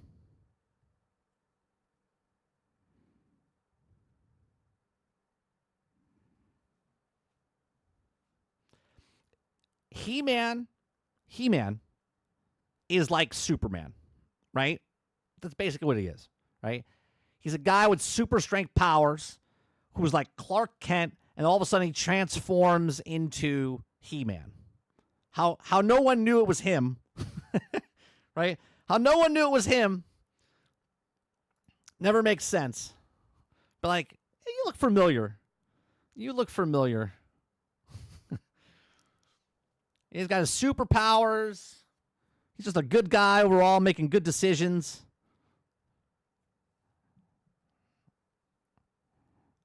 Hopefully they don't screw that up. Yeah, Dolph Lundgren was a good He-Man, but God, was that movie garbage. Garbage. The Cosmic Key.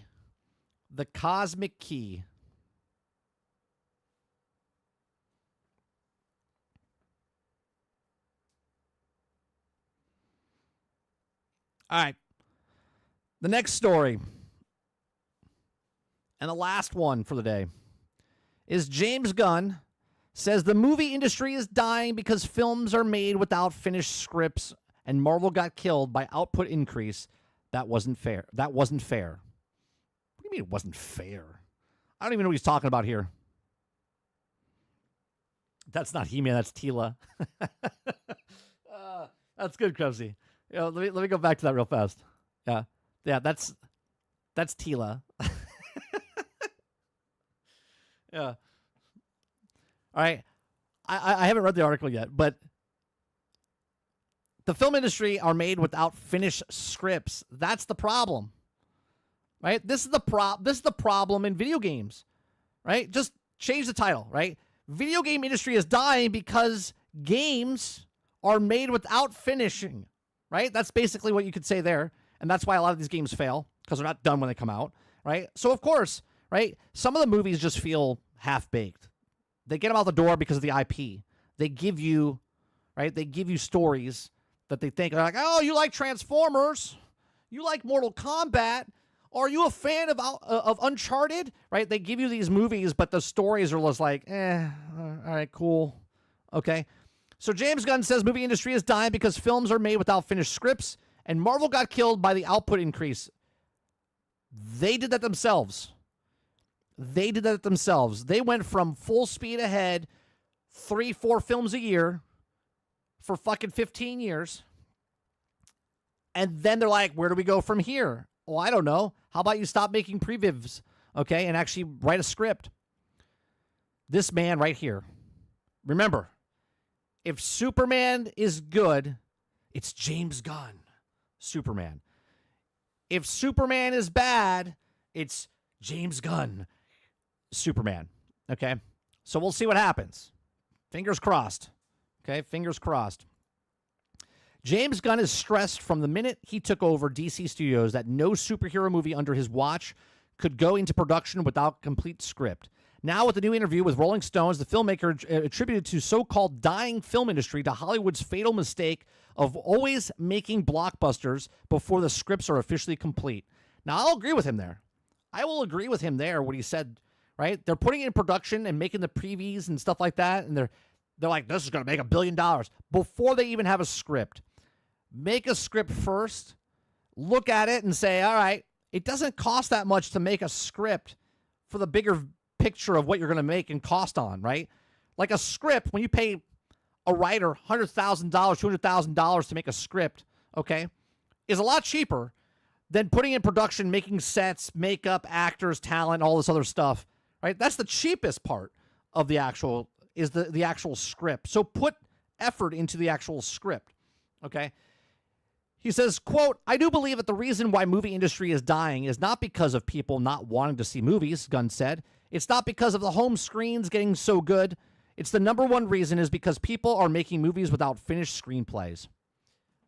I agree with that wholeheartedly. I literally made a video on why people don't care about the Marvel heroes. And I compared the original trilogy of Iron Man, Captain America, and Thor compared to the new heroes they brought in the past, like Ironheart, which show comes out soon, okay? I said because they're not putting the story behind the actual people. They just put them on screen, say, here, you're going to like it. And if you don't like it, then you're sexist, racist, and misogynistic. It's one of those things. You don't like it, you're sexist, you're racist, or you're misogynistic. Those are the only things they go to, okay? Instead of going, the writing sucks.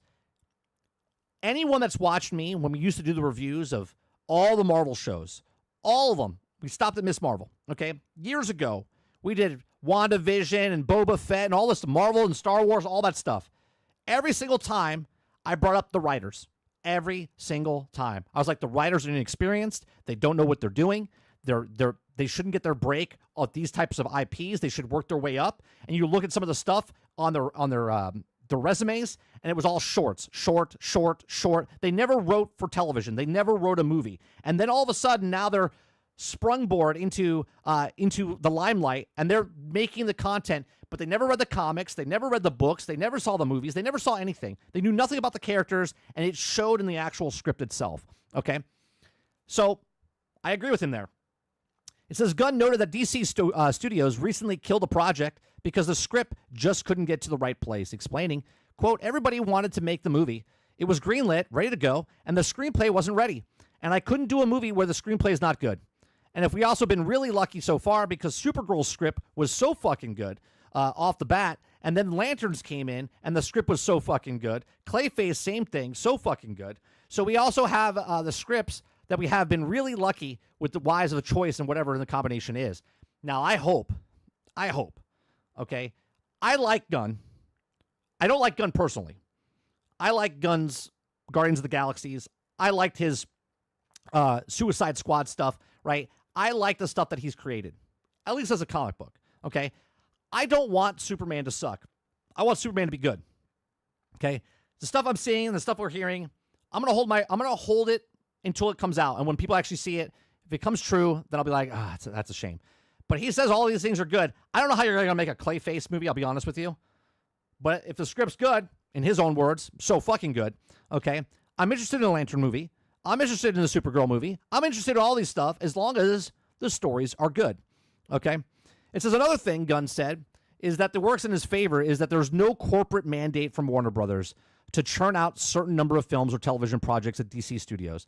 Gunn is also an alum of Marvel Studios, having directed 3 Guardians of the Galaxy movies and Christmas special, and noted that Disney mandated to increase Marvel output amidst the launch of Disney Plus had a negative impact on the larger universe. Disney CEO Bob Iger has openly admitted to making this mistake. Well, he's a weatherman, okay? Probably a better weatherman than he was a business person, but you know. It says, quote, this wasn't fair. It wasn't right, and it killed them. Gunn said, Marvel, we don't have the mandate at DC to have a certain amount of movies and TV shows every year. So we're going to put out everything that we think is the highest quality, and we're obviously going to do some good things and some not so good things. But hopefully, on average, everything will be a high quality as possible, nothing but before the screenplay, and I personally am happy with that.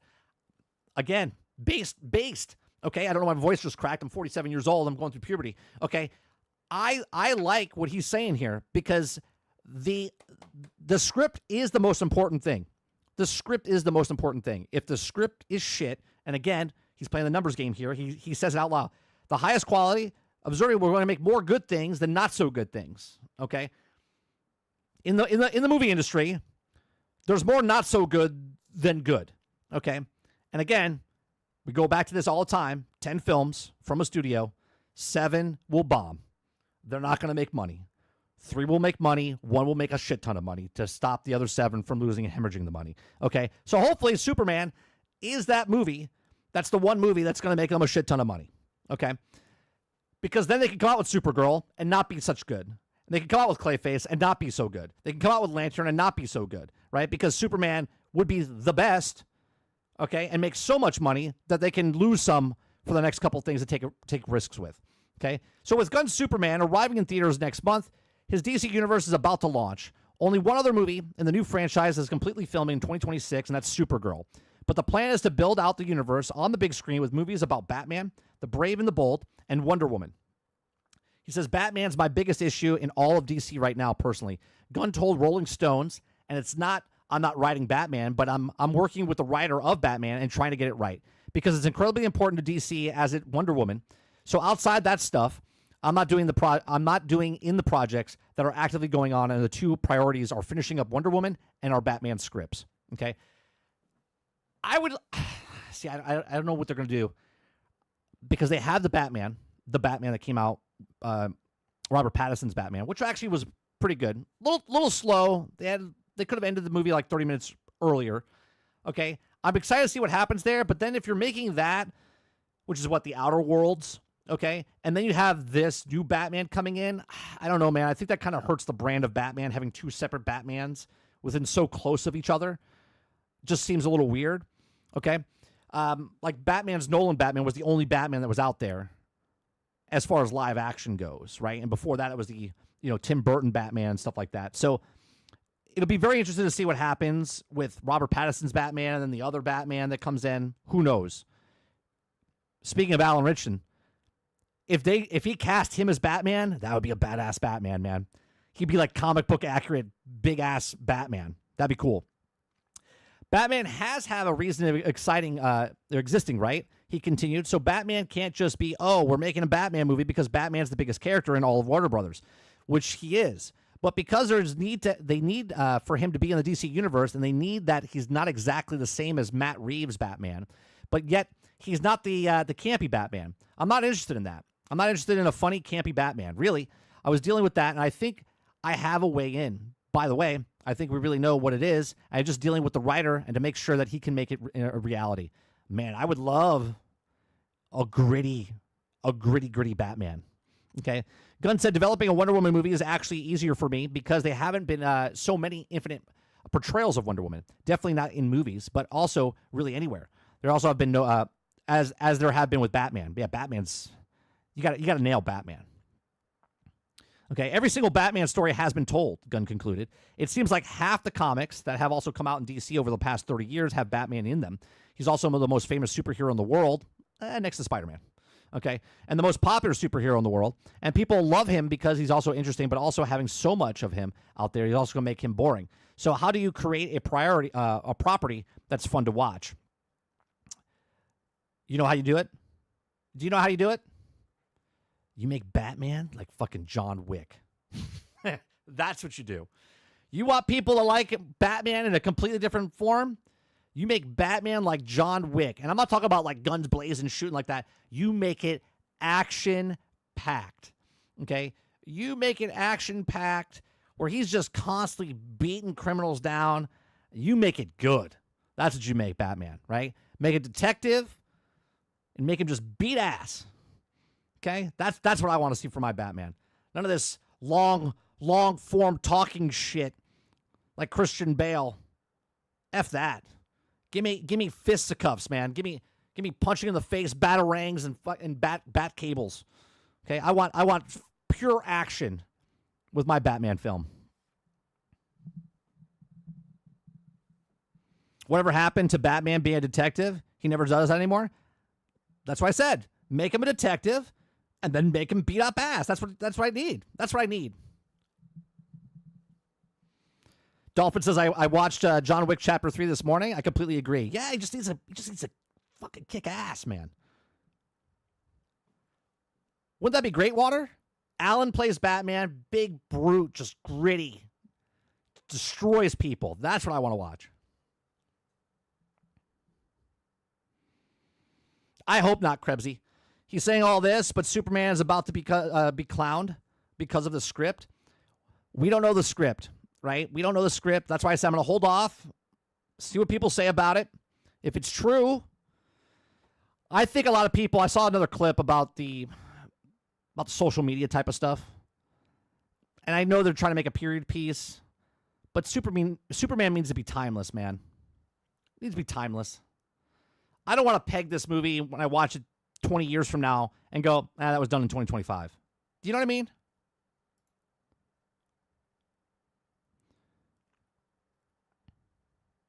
Krebsy says, maybe we save the shit talking for after Superman succeeds. Man, Batman 2021 was one of my favorite movies, and the script of the new one not even being done yet is sad. Yeah, we'll see. I really want this movie to be good.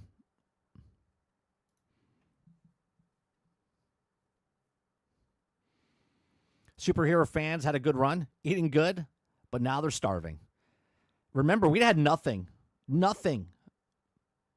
for before that 15-year mark. We had shit movies. We had the X-Men movies. They were pretty good, right?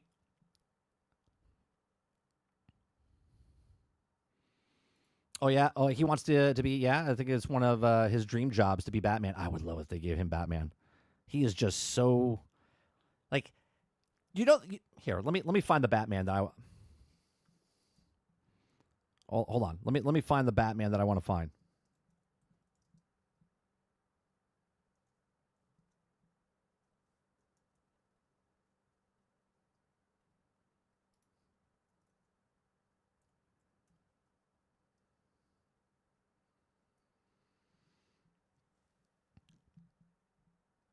Let me see a cartoon.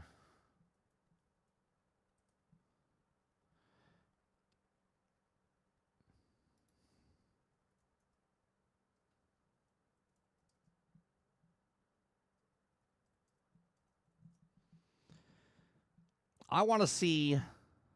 Let me see if I can find it. Like this right here. This would be Alan as Batman, right? This would be Alan as Batman.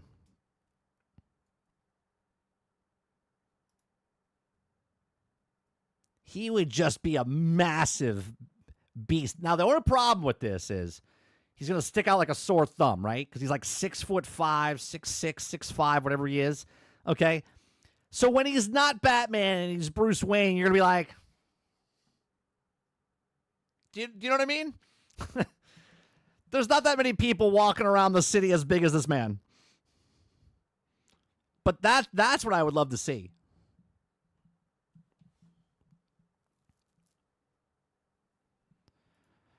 He would be the perfect combination of Robert Pattinson as Detective Batman, and then he gets his ass beating people as Batman. That's what I'm saying. I just want to see him just kick ass. What's the best part about the video game of Batman? Right? The whole trilogy of Batman was fantastic. Why? Right? Story's good. 2, lots of detective work. Right? Lots of detective work. And 3, the fighting mechanics in that game felt so freaking good. So freaking good. No, I understand that, Water. I'm saying that if Alan played Batman, right, and you're in the city of Gotham, you would look at his body physique and look at him and go, wait a minute, I've seen that before. I'm not talking about the comic book accuracy and stuff like that.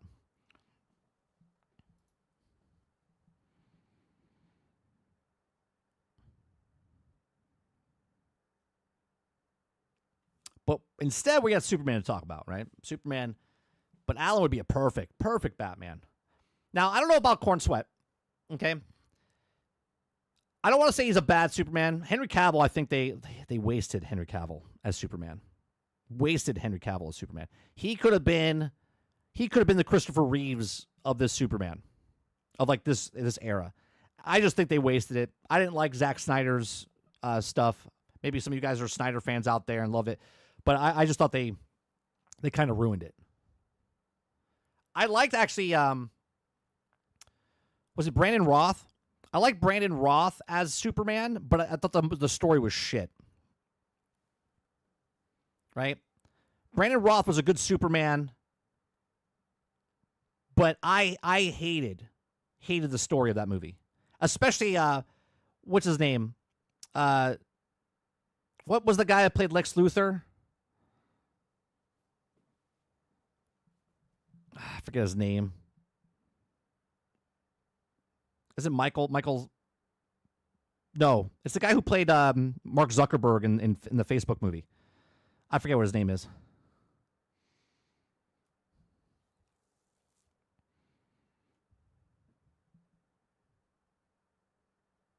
You don't like Cavill? What was wrong with Cavill? Cavill was great. Jesse Eisenberg. Thank you, Al Dente. Yeah. What was wrong? Worst Lex Luthor, by the way. Worst Lex Luthor casting ever.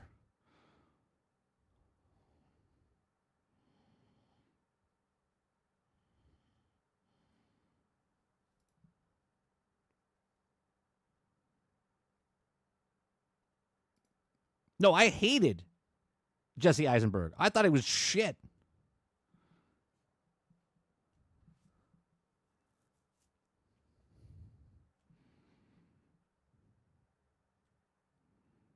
That was Alex Luthor, not Lex Luthor to me. I just don't like his face. Oh, so you're Cavill. You don't like Cavill like I don't like Pedro Pascal. Got it. Oh, yes. You know, Smallville Lex Luthor, best. He's the best. He was less Luthor. Nice. 5 points. 5 points for you, Al Dente. 5 points for you.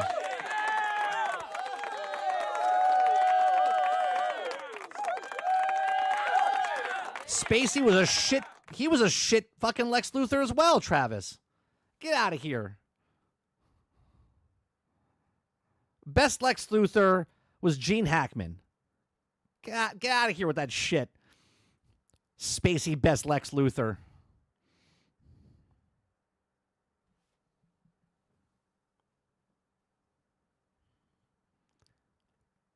9-minute video of California man says that he cried his eyes out after his chat GPT AI girlfriend blocked him. I think this is actual love. I'm sorry. What? Krebsy says 9-minute video. California man says he cried. Quote, he cried his eyes out after his chat GPT AI girlfriend blocked him.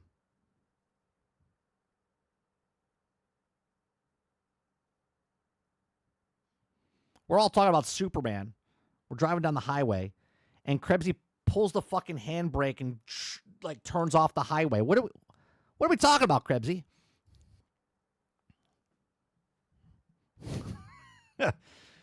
Altern says, "Don't you dare talk shit about Cavill. My guy is just an angel in Earth." Is it in Earth? On Earth.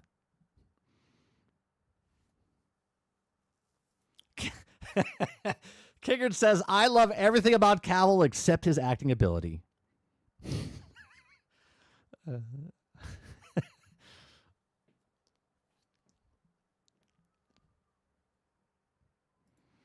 Fine. You know, who the best Lex Luthor is was the right nobody, because all Superman sucks.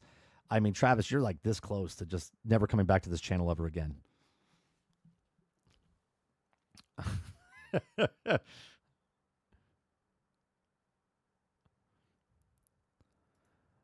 Just a rich guy trying to do whatever he thinks was right. His actions just happen to be evil. We're almost in that. What's it called? In reality, right? Like we got Bezos and we got Elon Musk. One of them. I think Bezos is Lex Luthor, and Elon Musk is Tony Stark, right? Bezos is just one step away from being Lex Luthor. I mean, who builds a giant clock in the middle of nowhere? That's a villain base. We just don't know it. You know, like when you watch a movie and they go to a villain base, and you're like, who built this?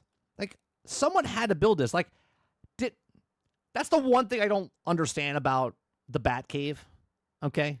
The Batcave is hidden underneath his house, okay? Who built it? Right? Who built it? A bunch of contractors came in. You're like, yeah, you want us to build a base underneath here? Yeah. Did like Batman kill him after? Like every single contractor that came in and made this for him, he just killed them, put them away. Like what happened to them? And he did it with his bare hands. Like he has time to. Yeah, I need an industrial grade metal sent to this place. Like, what are you building? A base? Yeah, don't worry about it. It's exactly right, Travis. He killed them all. Hide them in the base. Yeah.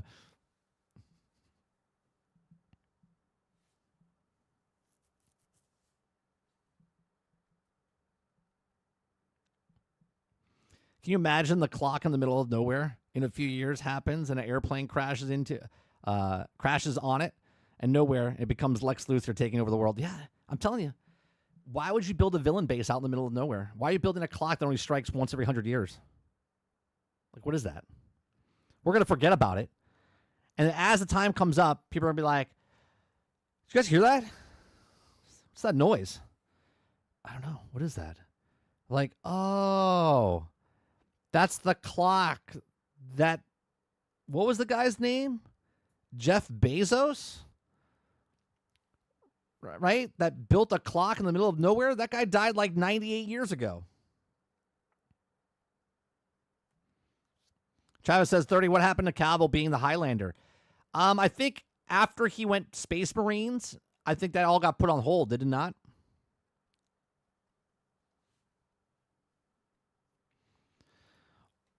Waterbear says, here's something of a sad fact. In 5 years, the 1980s will have happened 50 years ago. Less than that, 3 years. I was born in 78. And I'm 47. So in 3 years, I'll be 50. Oh, I see what you're saying. But in 5 years, yeah, I got you. You're right. You're correct. You are correct. Oh, the clock, then sun rising, has a countdown. Fallout to happen. Maybe that's what it is.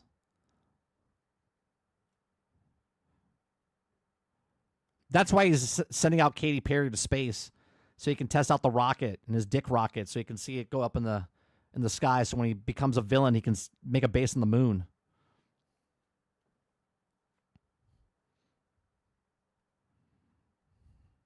Like, his rocket literally looks like a dick.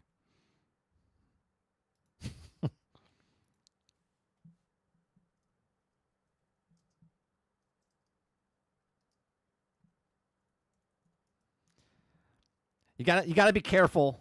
You gotta be careful when you're typing in Jeff Bezos' rocket. You don't want to type in. You gotta be very careful.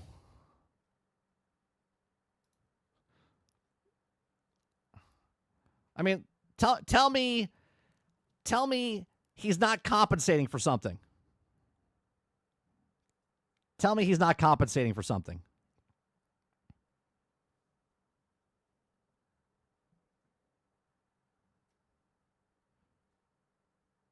I mean, it literally looks like a dick.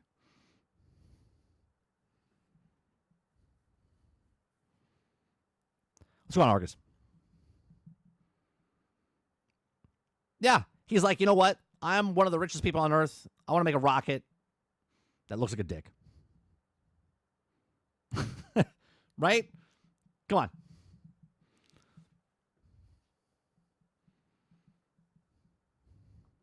$100%.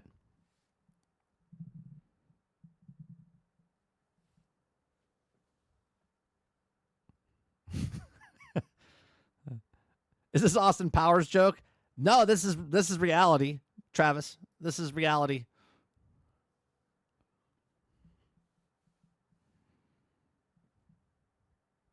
I like how you say it's liberal land.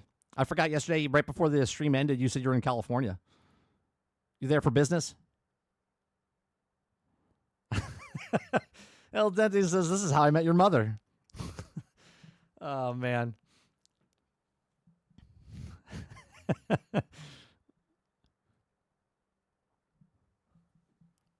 Yeah, that's reality. And this, right? This is him laughing when they had to make it. He's like, ah, ha, ha, ha, I got people to make it. I got people to make it.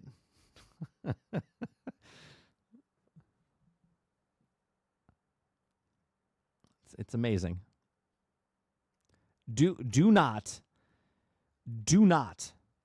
and I mean do not buy the toy. Okay?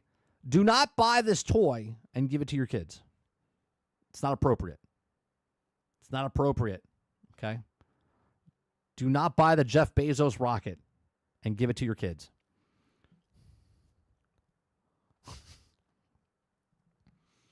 In other news, 35-year-old women and above love buying the Blue Origin rocket.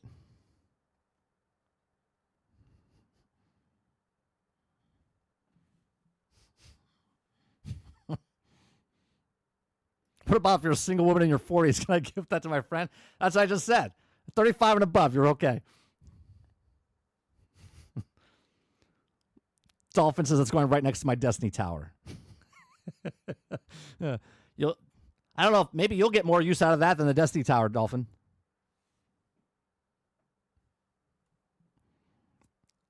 And on that note, that's going to do it for today's The Daily Grind. World says it looks so damn stupid, something Dr. Evil would make. It looks like a giant Johnson. That's what we're saying, World. That's what we're saying. Altered says the toy has a tag that says ages from 35 to 99. All right. We'll be back tonight. I'm not sure if Sarge is feeling up to it. He's under the weather. So I don't know if Generation X Gaming, the weekly podcast that goes over a few of the top stories from the past week and we rant along the way, is going to be on tonight at 8 p.m. Eastern. But if it's not on tonight at 8 p.m. Eastern, we'll just play games over on 30 and Still Gaming. I will let you know Tonight, I'll post it in our Discord, let you know if the show's going on or if I'm going to be playing video games. But either way, I will be live tonight at 8 p.m. Eastern. Appreciate it very much. Make sure you hit that like button. Make sure you hit the subscribe button. If you'd like to go above and beyond that, become a member as little as $5. I appreciate you very much for coming out. Make sure you hit that like button. Like I said, there's 34 of you here right now. Only 19 likes. What's wrong with you? Come on, we covered a broad spectrum of stuff, and we ended with a Jeff Bezos rocket story. All right? Make sure you hit that like button, and I'll see you guys in the next one. Peace.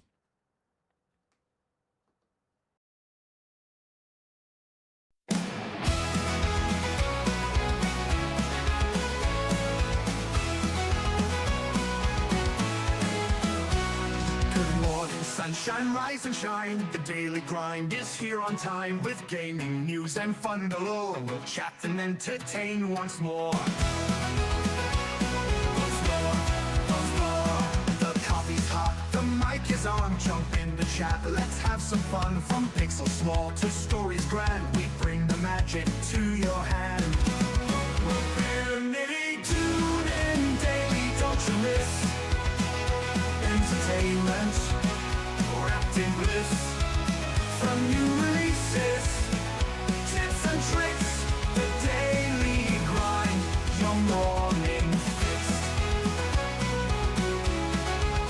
Controller ready, headset too, we've got the updates just for you. From late night streams to morning plays, we cover gaming always. Controller ready, headset too, we've got the updates just for you. From late night streams to morning plays, we cover gaming always. Laughs and news, our winning blend, the show with you, our dearest friend. Comments rolling, chats alive, the daily grind, 5-star vibe. Tune in daily, don't you miss entertainment wrapped in bliss. From new releases, tips and tricks, the daily grind, your morning fix.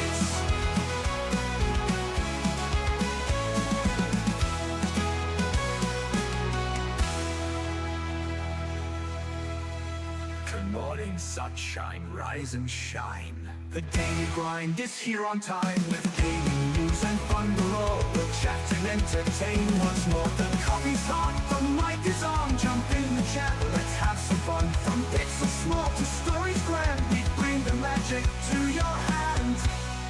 Tune in daily, don't you miss entertainment wrapped in bliss. From new releases, tips and tricks, the daily grind, your morning fix. Come on in, your morning